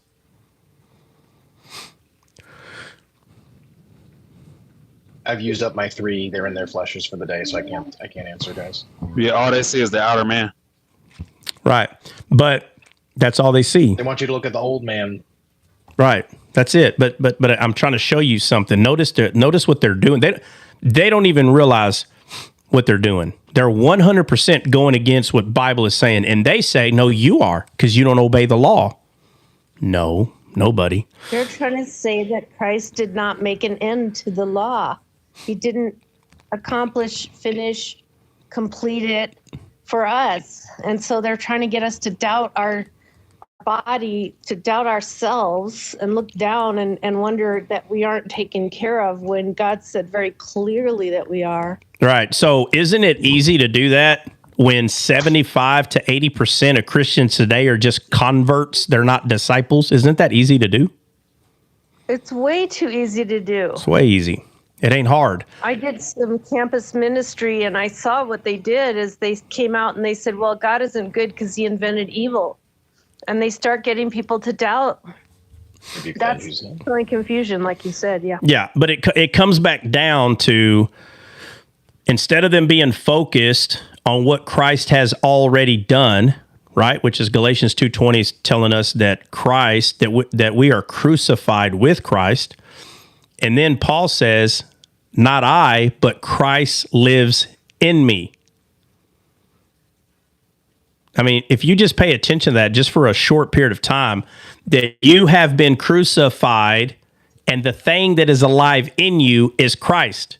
So if the you part has been crucified and the part of you that lives, referring to the Spirit, which is Christ that lives in you, why do these people talk to you about you if you have been crucified and Christ lives in you? You understand what I'm pointing out? Listen, I know that I keep harping on this, but I keep harping on this because it seems like it is so easily forgotten what we go over. That's why I keep harping on it. It shouldn't be so easily forgotten. So I'm gonna. They don't believe that their flesh has been crucified, so they don't believe that yours can be. Okay, but again, they're going to tell you that their flesh is crucified. If you bring this verse up, Galatians 2:20, and it says that you've been crucified through Christ, do you think they're going to argue with you and say, nuh-uh, or do you think they're going to agree with it? Well, they can agree with it, but then we just take them back to the other verses. So why are they agreeing with it, but they don't believe it? Why? Why do they agree with this in front of your face, but then they talk to you as though you still need to get there? Why? What's the reasoning? Because they believe they have something to do with it. They believe that they have to add to it. So don't think that you're going to bring up Galatians 2:20 and they're going to be like, oh, man, I didn't know that was there. No, they know it's there. And they're ready to agree with you just to shut your mouth. But yet they're going to tell you still got to be under the law. I'm trying to show you something without actually saying it. I don't want to say it. I need you to see it. That's why I keep pointing very specific things out. Jordan, can you not look at the screen for 5 minutes? Like, put your phone down, just look up and listen, bro. Put your phone down, look up. All right. So if Christ lives in us now, what do we live by now? And you need to use Galatians 2:20. I don't want to hear you ad-living. Galatians 2:20. I live in the flesh, which I now live in the flesh. I live by the faith of the Son of God who loved me and gave himself for me. Okay, so you live by the faith of the Son of God, right? Yes. Does that say you live by the law? No. So what do you live by again? Faith of Jesus Christ. Faith of Jesus Christ. That's what you live by, because you have been crucified and he who lives in you is Christ. And that's what we live by faith of the Christ that lives in you, right? Right. All right. So who loved us and gave himself for us? Jesus Christ. Are you sure that maybe you should answer it that way? What does Galatians 2:20 say? I am crucified with Christ, nevertheless I live, yet not I, but Christ liveth in me, and the life which I now live in the flesh, I live by faith of the Son of God, who loved me and gave himself for me. Okay, so Christ loved us and gave himself for us. So the answer is just not Jesus Christ. The answer is Jesus Christ according to Paul, right? according to Paul, which is Galatians 2:20, that he loved us and gave himself for us, right? According to Paul. Ain't that what Paul said? Yes. Okay. And Paul was sent to the Gentile to say this, right? It is correct. Okay. How come in all of this, Paul isn't telling you also what you need to be doing right here? How come he's not adding that right here? There's a reason that he's not adding that you need to be under the law as well. There's a reason he doesn't add it right here. Yeah, it's in 21. Exactly, because it's in 20. What does 21 say? I do not frustrate the grace of God, for if righteousness come by the law, then Christ is dead in vain. Okay, so why doesn't he say that like in 20? Like, why is he not adding it in there at all? Why? Because we're focusing on who we are. Right. So, because he's trying to get you to focus that you've already been crucified and it's Christ that lives in you. And we live by faith now of the Christ that's in us. He doesn't mix anything to cause confusion in there. He says all that first. And then in 21, read it again. I do not frustrate the grace of God, for if righteousness come by the law, then Christ is dead in vain. All right. So how can you frustrate the grace of God? By putting yourself under the law, right? Yes. Okay.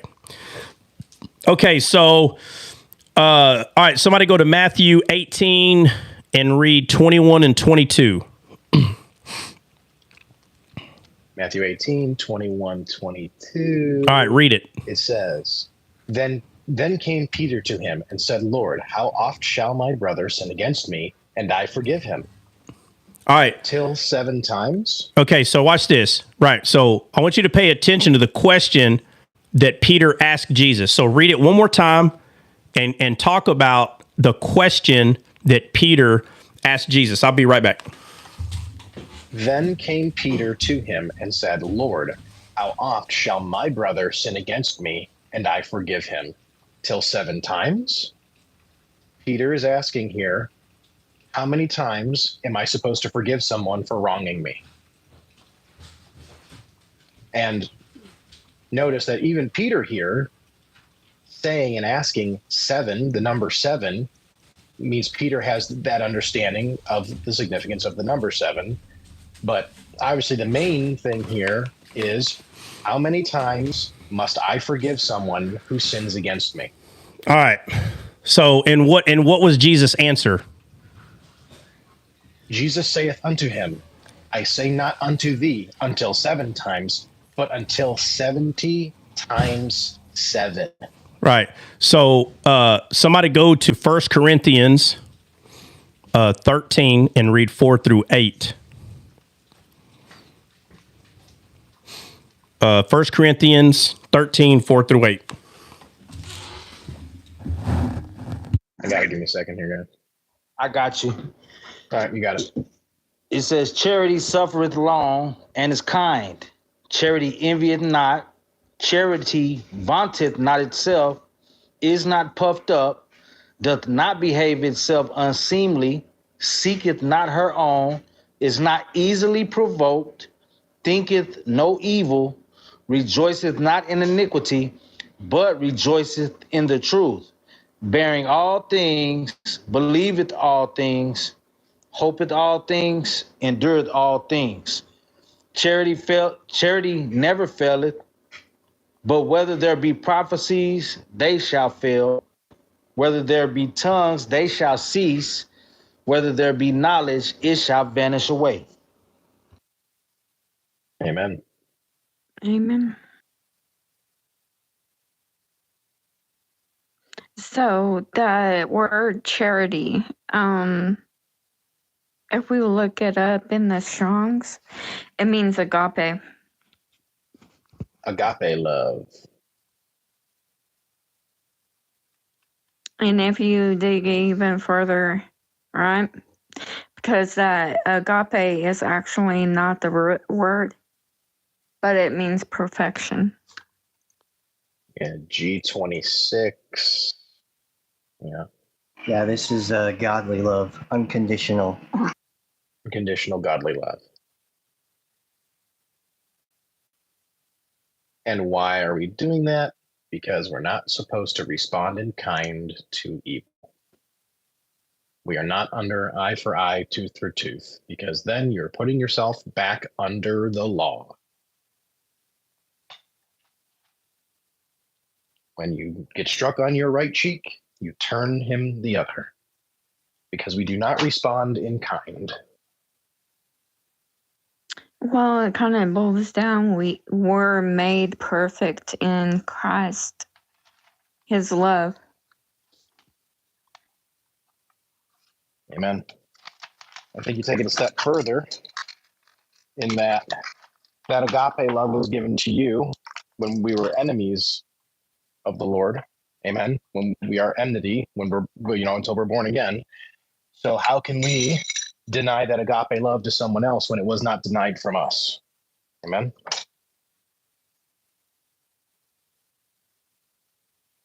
Exactly, because it's not denied from them either. Yes. All right, where we at? We just went through First Corinthians 13, 4 and 8. Okay, so what's it talking about? 4 and 8, 4 through 8. love. It's talking about love, right? So since God is love, right, which is John 4, 8. Somebody go to 1 John 4, 8. Somebody go there and read that. I don't even know if that's right, to be honest with you.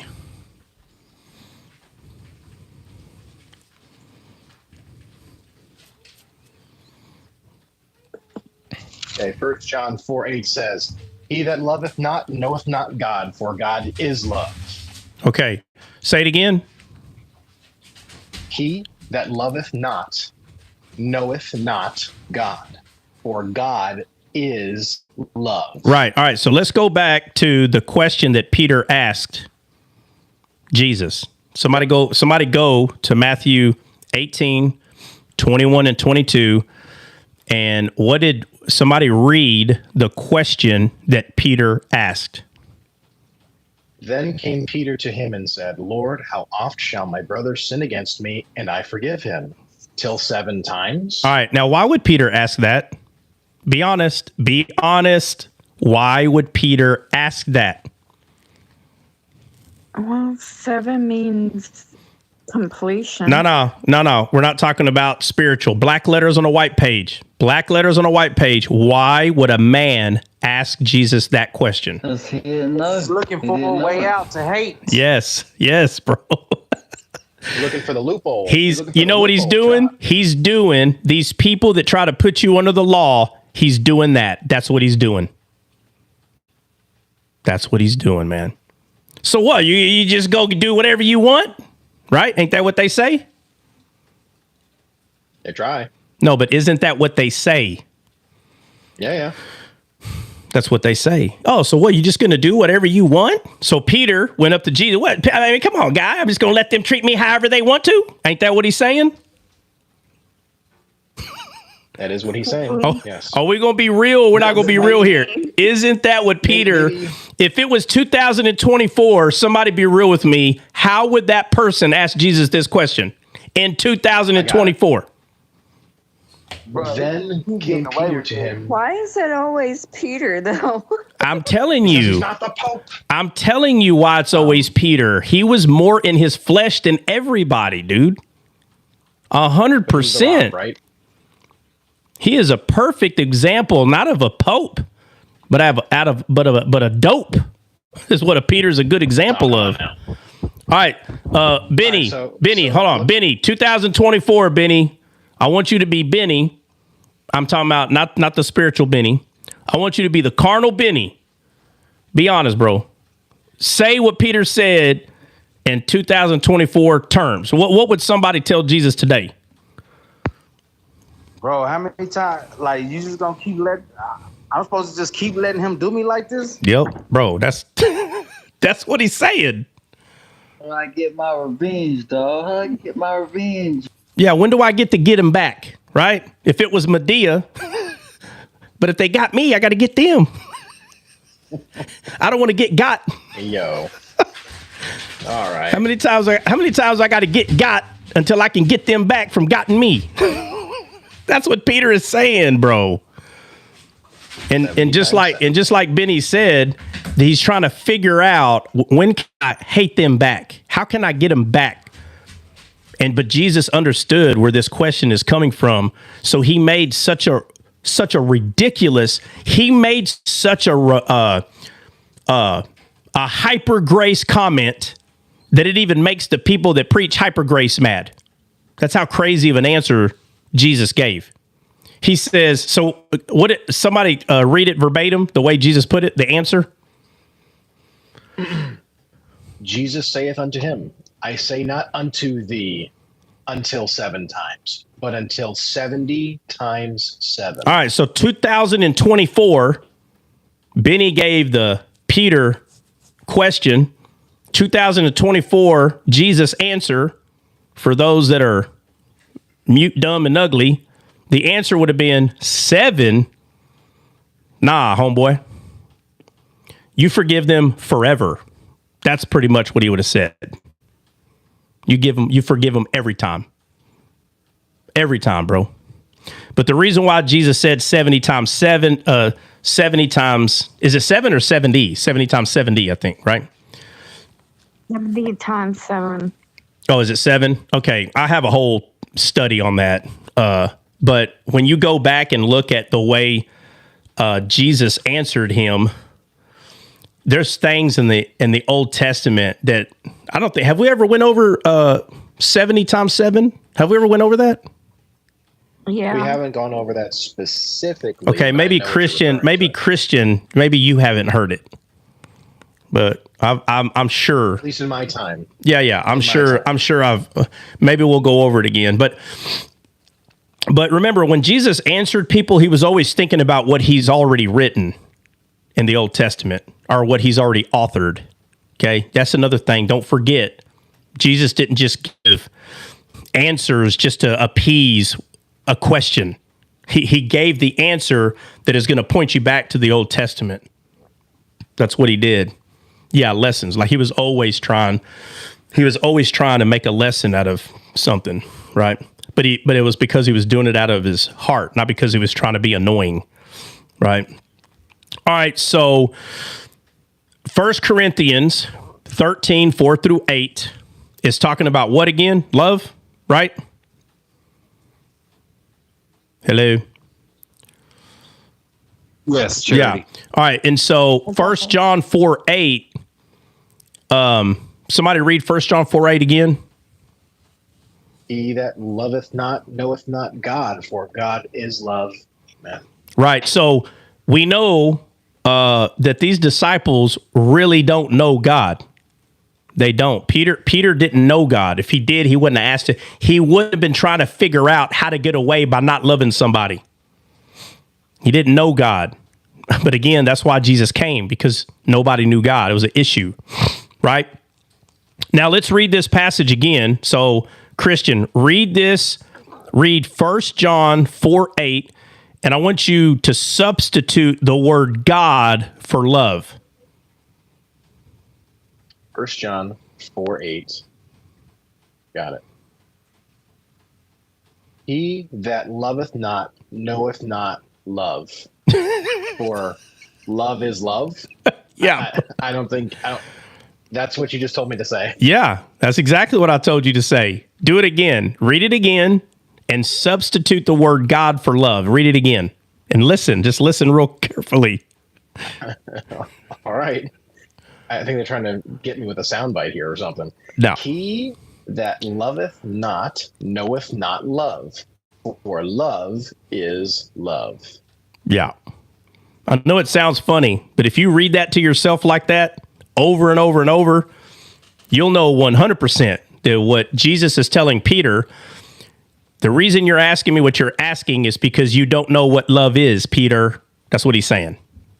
That's what he's telling Peter. You don't know what love is.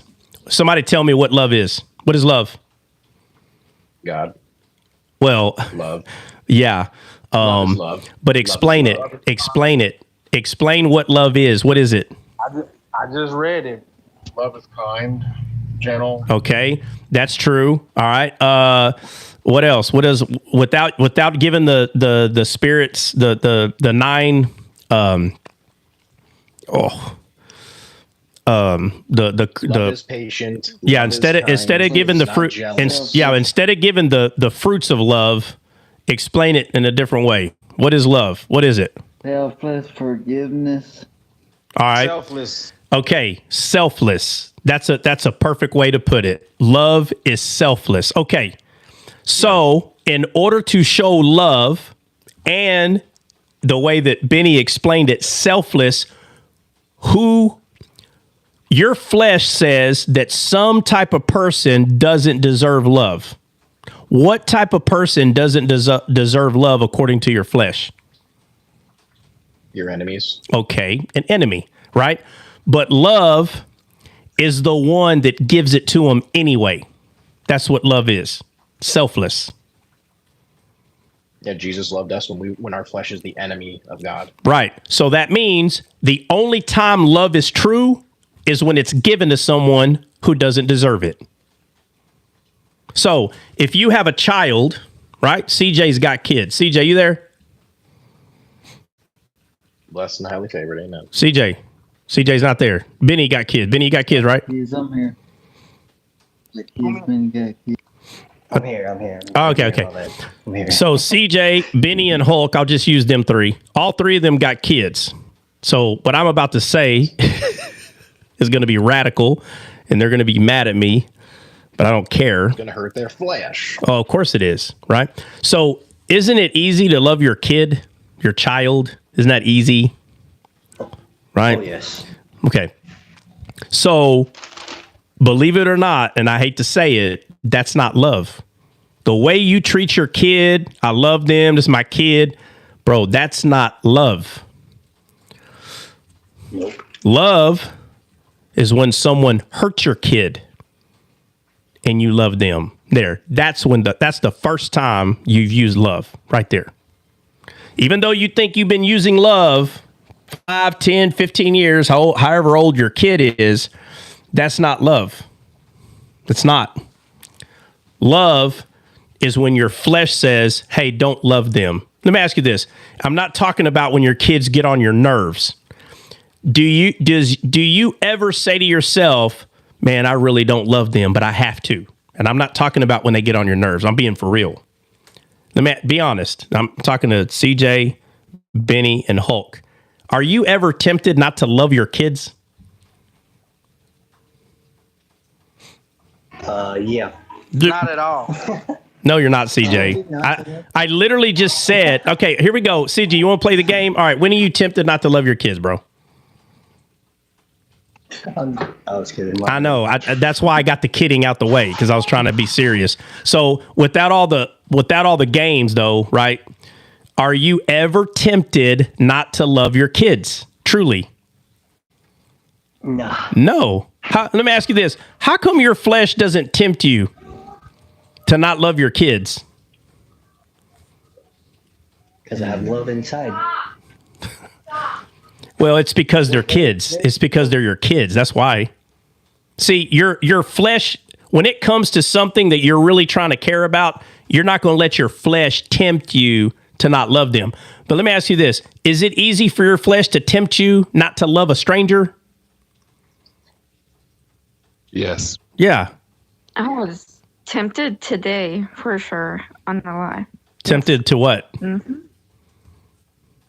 To just pull my hair out and start yelling at these people. At who? Yeah. At who? Yell at who? We was going over the easiest topic of how to be reborn. Oh, okay. Hold on. Okay. Well, just to be clear, Jennifer, you're not talking about your kids, right? Yeah. What do you mean? Yeah. You said, Are you hold on, let me just, yes or no? Are you talking about your kids? Yes or no? your question was about. All right. No. Are you talking about your kids? I'm asking you if you're talking about your kids. Yeah. Huh? No. Okay. All right. Not all right. my kids. Okay. You're talking about strangers. Okay. I'm just trying to be clear. All right. So, but what I'm saying is you're talking about pulling your hair because of a stranger. Listen to how far I'm going with what I'm saying. Listen, I'm saying that there are people that love to brag about how they love their kids. I'm trying to show the difference between what we call love and what love actually is. Caring for your kids, as I don't care how mad you get, I'm sorry, there is a kind of God's love in there. But when Jesus talks about, he goes, you know what? What is love? If you only love him who love you, that's not love. Meaning if you hang around people you like, your friends and your family, is that what love is? Being around people that don't irritate your flesh? No, because even the Gentiles do that. Exactly. That's what Jesus said. So what is love? He makes it very clear what love is, and it's described to us in so many ways. But one of the ways that's hard to hear, it's very hard, is if you start thinking about someone that hurt somebody you love. Let me ask you, how hard is it to dislike that person, the one that hurt a family member? How hard is it to dislike them? It's not. It's not hard. Is it going to be hard to love them when they hurt your family? Yes. And when you give them love, that is when you've seen it. When you give them love, that's when you've seen it. That is when love has been around you. It's when you're loving someone that doesn't deserve it. That's when you have seen or used God's kind of love. Just because your teenager gets on your nerves and you try to make yourself believe, oh, I know how to love, trust me, because I wanted to smack them. No, wrong answer. That ain't even close to the same thing. Because if a stranger was to unalive that kid that you wanted to smack, you're going to tell me that you held yourself back the same way you did instead of smacking that. It's not the same. So funny how people like to lie about this. It's not the same. If somebody unalive that teenager, and you're going to sit here and tell me that the dislike for that person was the same when you wanted to smack them in the head yesterday, that's the same dislike. You're lying, isn't it? You're lying. It's not the same. Your flesh has a real good way of letting you know what it dislikes. Really good. And it is not on the same level. This person just unalived someone that you love dearly, and we're told to love that person. That's what we're told. So when you know God's love, you'll know how to love that person, even the one that doesn't deserve it.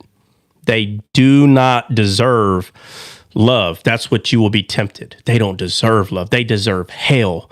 You ever seen people in court and they let the family have a last say-so to someone that unalived a family member? It gets crazy. It gets crazy. They're like, you don't deserve to see light for the rest of your life. You shall be unalive. They should put you in the electric chair. And I hope the day that they do, I didn't, die of old age because I want to be here and see you struck by lightning. Have y'all never heard that? I've seen them jump over the table. Oh, man. Oh, yeah. Yeah, but I've also tried. I just the other day saw exactly what you're talking about, man. There's a young man on the stand in a courtroom. I've seen, well, let me say this real quick. I've seen the opposite. I've seen somebody forgive, but the point I'm making is a lot of the times, and when I say a lot, the majority of the time, they are damning that person to hell. But yeah, of course, there's going to be times where it's the opposite. But the point I'm proving is you can see that it's very easy for them to damn this person to hell. Very easy. What's hard is to forgive the person. Okay, but we know God is in the world because there's people who do it. But the point is, that is probably the first time, maybe 10th time, 15th time, maybe, that they actually has seen love. And I'm talking about the person that is unalive someone. They actually see love coming towards them and they know they don't deserve it. It doesn't happen very often. What I'm doing is I'm trying to show you the difference between you over here making everyone believe that you just love your kids, but they're your kids. You get a pat on the back because you're loving them.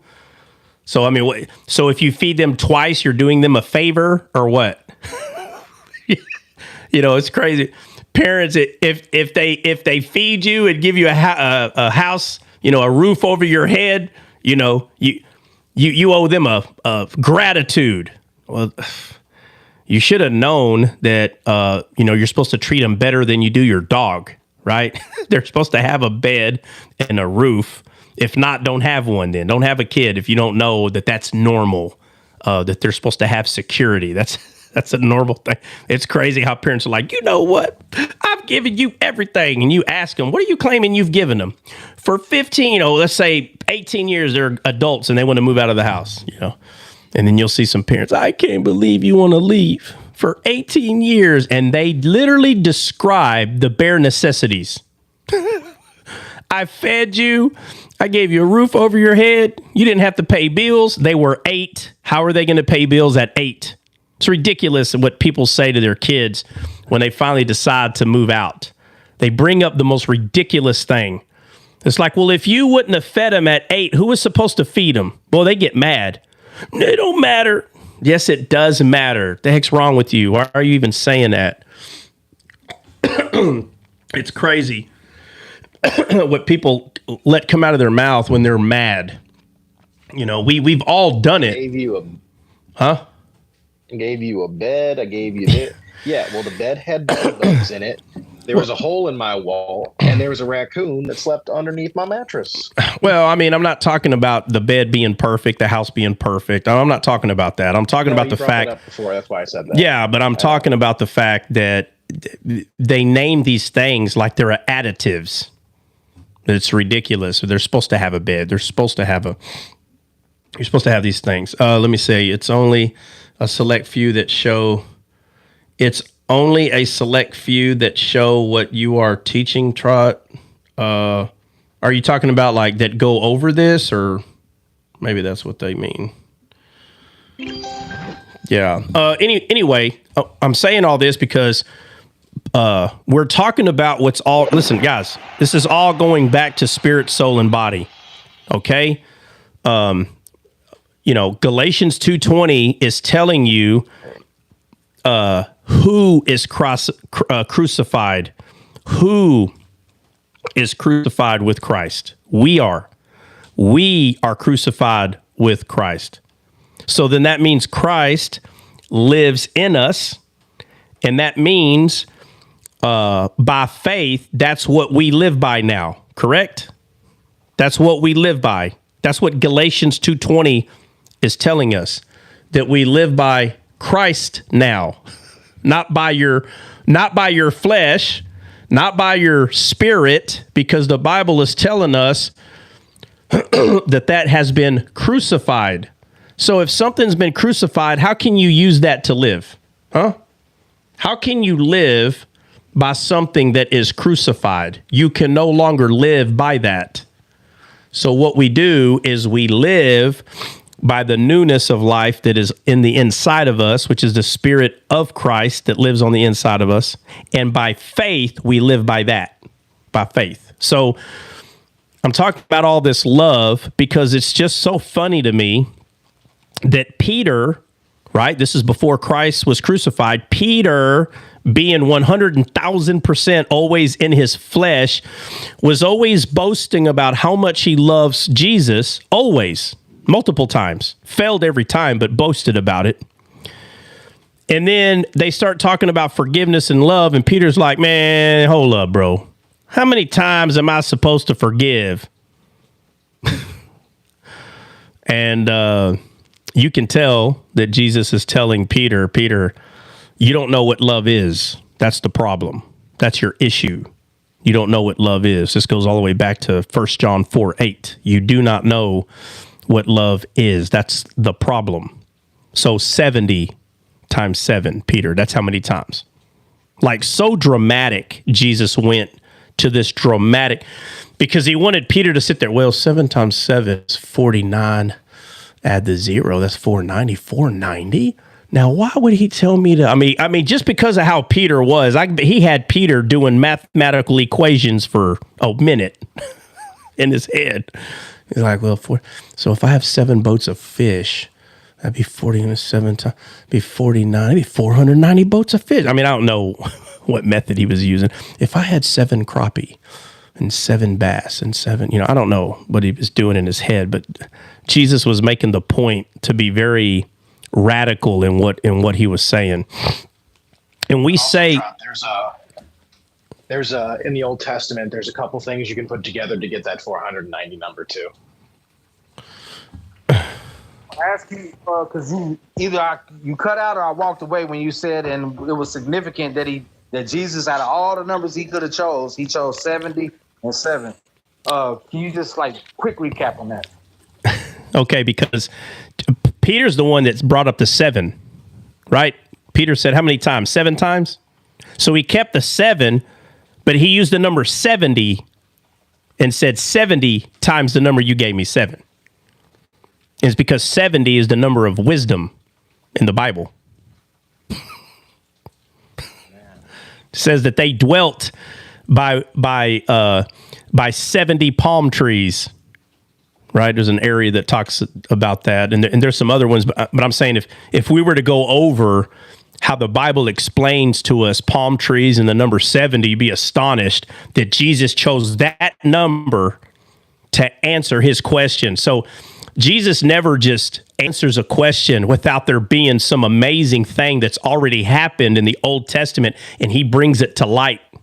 He doesn't just say stuff. It's so sad to me that dispensationalists especially, they think Jesus' words have no meaning other than the black letters on the white page, bro. It's crazy. When it's the same author. You understand? You know how an author is writing a story? I'm going to show you what I mean. So you have an author, they're writing a story, and they get to the end of it, and they're like, oh, man, what is this person going to be wearing? I want you to pay real close attention to what I'm saying. Oh, man, hold on. In this part, this person's got to be wearing something amazing. Again, I'm talking about, all right, somebody give me a movie that at the end of the movie, that what the person was wearing was very significant to the entire movie. Someone help me out here. I don't care what it is. Any movie that at the end of the movie, they were wearing something that literally, like, the silver lining of the entire movie was what they were wearing right here. The Matrix. What about the Matrix? What were they wearing? They were wearing the actual numbers. Well, Neo was wearing the actual numbers of the Matrix. Oh, yeah, because he looked like it, right? Yeah. Okay. All right. But where's the first time we see those numbers? In the movie. The computer screen. Okay. So at the very end, I'm not saying that they did this in this movie, but I'm showing you how the numbers he will even get on this computer screen. Because at the end of the movie, they're like, oh, no, he's got to be wearing something. And they're like, oh, my God, I know what I can do. So they start changing something to make the silver lining come alive. They said, I know what I'll do. Everything in this movie is amazing. But you know, at the beginning of the movie where Neo is looking at the screen, I'm going to make the screen show code. And at the very end, when he becomes the one, he's going to be looking like that code. Do you understand what I'm telling you? So let's say when it was written the first time, let's say it was not written with Neo sitting at the computer looking at this code. It was a regular screen. But at the very end of the movie, when he proved that he was the one, they were like, he's just wearing regular clothes. It's not good enough. All right, well, what could he be wearing? And of course, you put 15 minds together and somebody's going to like, oh, bro, I got it. What's that? Bro, you know, the computer is all codes. Yeah, okay, well, have Neo at the very beginning before he chooses, right, red or blue, have them looking at a screen that is showing all the zeros and ones and sevens and all this code. Have them doing that. That way, when they see him become the one, we can make him look like that code. That will be the silver lining. Do you see you understand what I'm doing? Guys, anybody? Can you understand what I'm doing here? Or no? Y'all don't understand what I'm doing. Yeah. So Jesus is the author of the entire Bible. So when Peter asked, hey, Lord, how many times do we forgive him? 7? Who's the one that is the author of all the numbers in the Bible? Christ. Do you think he didn't know how to answer him based on what he's already put in the Old Testament? You think he was like, oh man, wow, how do I figure this out? You don't think it was easy for him to use the number of wisdom? Wait a minute, Trot. So, I'm sorry, I know I'm kind of cutting you off here, but I think something just popped in my head. So when he said 70 times 7, because 70 was the entirety of Israel when they came into Egypt, he's saying forgive the entire nation. No, that's too small. Never mind. Sorry. No. I'm not saying right now we need to sit down and figure it all out. What I am telling you is 70 in the Bible represents wisdom, and so does palm trees represent wisdom. What I'm saying is Jesus used a number, and he took that number and he said 70 times 7. He's saying a lot by using the number 70 to Peter. He's saying, hey, Peter, if you had more wisdom, you would know how many times. If you understood love, you wouldn't even ask that question.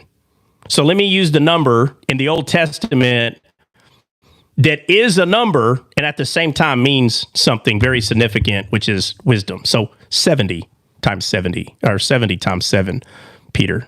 It's not a coincidence that Jesus chose to use that number.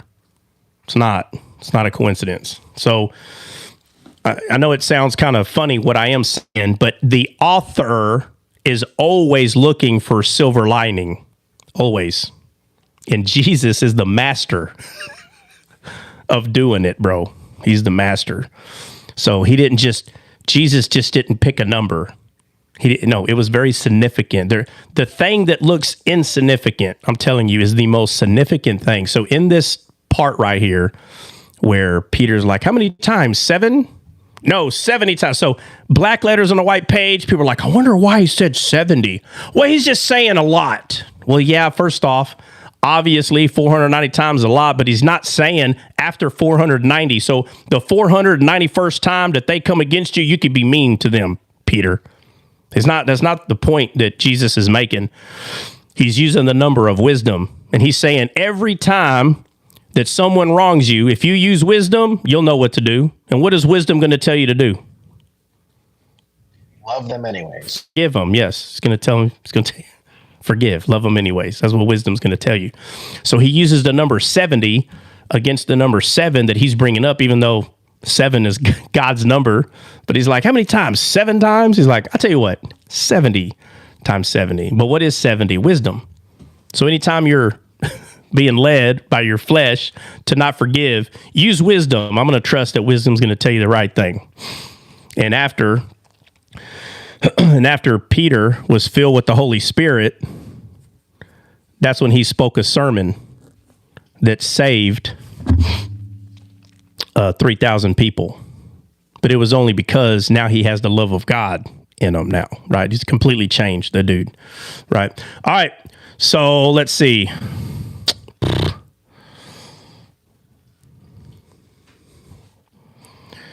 All right. So who was bringing up love is kind? When I was asking what is love, who was bringing up love is kind? Love doesn't boast of itself. Who was it that brought that up?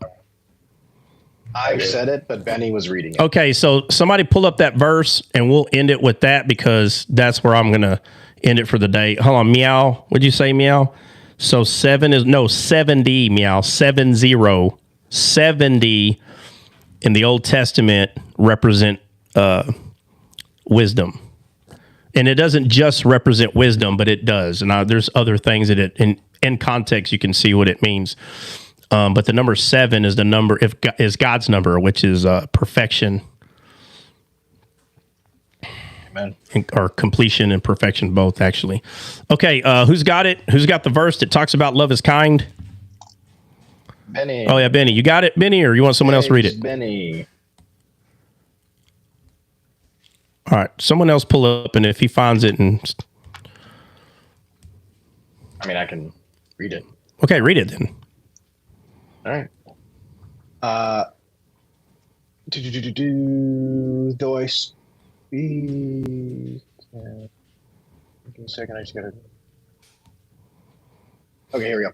And though I bestow all my goods to feed the poor, and though I give my body to be burned, and have not charity, it profit me nothing. Charity suffereth long, and is kind. Charity envieth not. Charity vaunteth not itself, is not puffed up. Yeah, what's the address? You're not giving the address. You got to give the address before you start reading. 1 Corinthians 13, 3 through, I think, 8. All right, 1 Corinthians 13, 3 through 8, somewhere around there. Yep. Doth not behave. So talking about love. Love doth not behave. Don't expound. Just read the bad boy. Just read it. Seeketh not her own, is not easily provoked, thinketh no evil, rejoiceth not in iniquity, but rejoiceth in truth, beareth all things, believeth all things, hopeth all things, endureth all things. Charity never faileth, but whether there be prophecies, they shall fail. All right, that's good. That's good. That's good. That's good. We're talking about love. We don't got to go through prophecies and all that. All right, guys, y'all need to listen. Being dead serious. I'm not even kidding. You need to make this like a personal confession out loud. I've done this. I wrote this down and I put I through the whole thing. If you want to start helping yourself understand what is living on the inside of you, when you read what Christian just read, right? It should be like this. I suffer long and am kind. Hold on. All right. I suffer long and am kind. I don't envy others, boast of myself. Listen, and let me say this, guys. Understand who you boast to when you're playing around.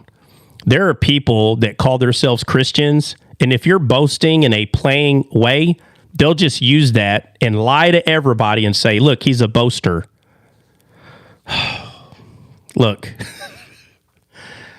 be careful who you play around. Look, there's sometimes I'll play around and there might be maybe one person in here that don't even know any of us, and they could be like, oh, he's boasting.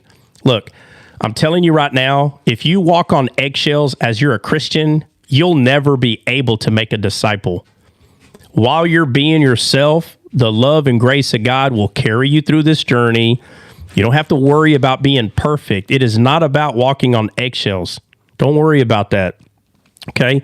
There's going to be people that you're going to be able to help. There's going to be people that don't want to hear nothing you got to say. You don't worry about the people that don't want to hear anything you have to say. You look at the 1,000 disciples that God is using you to produce. Right? If I added them all up, it would astonish you. Just focus on your race. Don't worry about everybody. Run your race.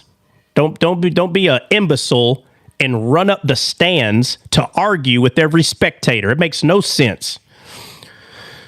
So I had to say that about boasting because there are people that are so self-righteous, even if you're playing around, they take you serious. Okay. So I'm going to start all over and I won't try to break anything else down, but you need to turn this into an I thing, right? So I suffer long. I am kind. I don't envy others or boast of myself. I am not puffed up, nor do I behave unseemly, nor do I seek my own. I am not easily provoked, and I think no evil. I don't rejoice in iniquity, but I do rejoice in the truth. I bear all things. I believe all things. I hope all things, and I endure all things. God's love in and through me never fails. So the last part where it says, and I endure all things.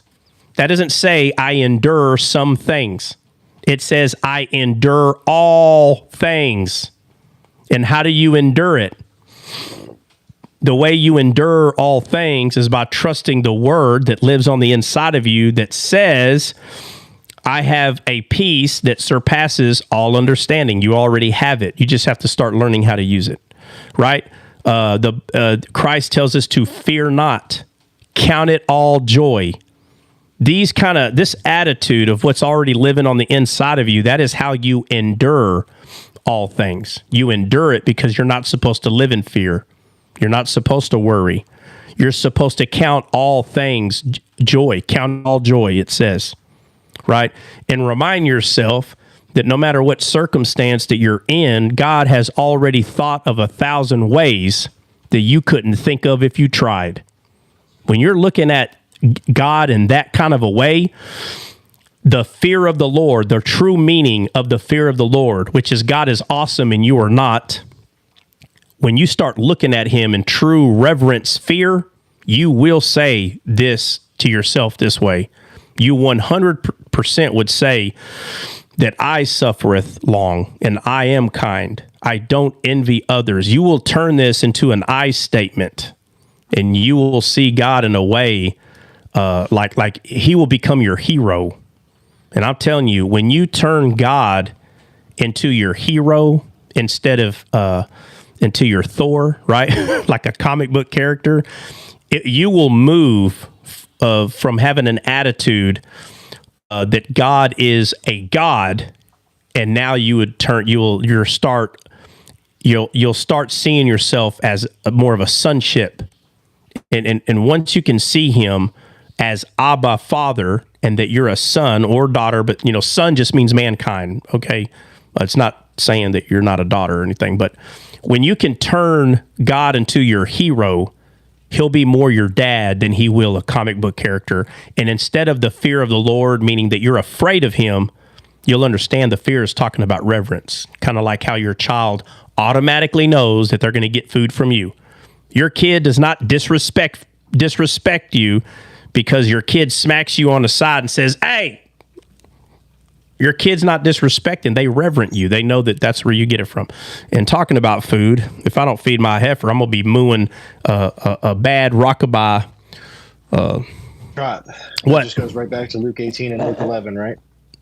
It goes back to a lot of things. All right, Christian, you get the first say so, not the last. So after you say whatever you got to say, mute your mic. What you got? Say bye before we go. We got to go. Okay, God bless everyone, and hopefully I'll see you on the next one. All right, sweet. All right, Amy Boo, what you got? Oh. God bless you, and thank you for so much time today. It was amazing. Absolutely. Absolutely. CJ, what you got? God bless. Have a good night. You need a beat for that song you're going to have to sing? Troy, what you got, man? I just want to thank you, Trump, for all the wisdom that you're willing to give each and every day. Oh, yeah, dude. Hey, what does the Bible say? Give freely as it was given to you. Give it freely. That's the heart of a disciple. It's kind of like the most important thing you can actually give somebody is time. And it's so true. Time is crucial because every second you don't get back. Time is worth more than money. It's worth more than anything else. It's the most amazing thing while we're here. It's the most amazing thing to give somebody because, there's how many people unalive themselves because nobody ever gave them the time of day. There's a lot of people. It's a very hurtful thing to take away from someone. Breezy, what you got, man? Oh, God bless. Hey, I was just wondering, did your other account get blocked or something? Yeah. So anytime you play Yahtzee with TikTok, you're gonna lose.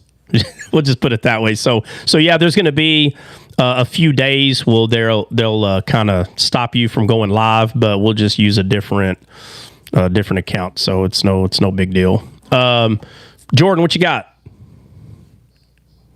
Are you going live Saturday? I'm not sure yet. I don't know. Okay. I'm being yelled at. All right, Hulk, what you got? Depends on how good this food is. Just be like, and? Yeah. Watch. What's your point? All right, Benny, homeboy, what you got before we go? Benny ain't even there. Benny slipped. Benny's knocked out. All right. Anyways, all right, guys. If we see you tomorrow, we do. If we don't, see y'all Monday. God bless. God bless. Let's see. What is that? All right. Man, what is going on here? Why can't I?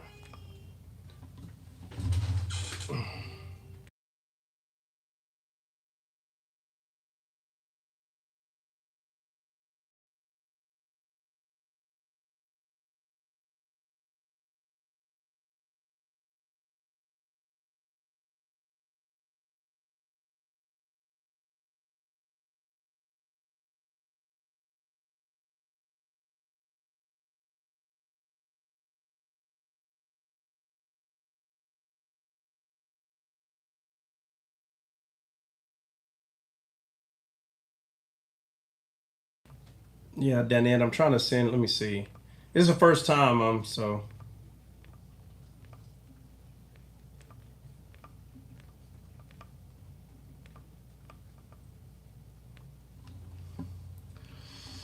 All right.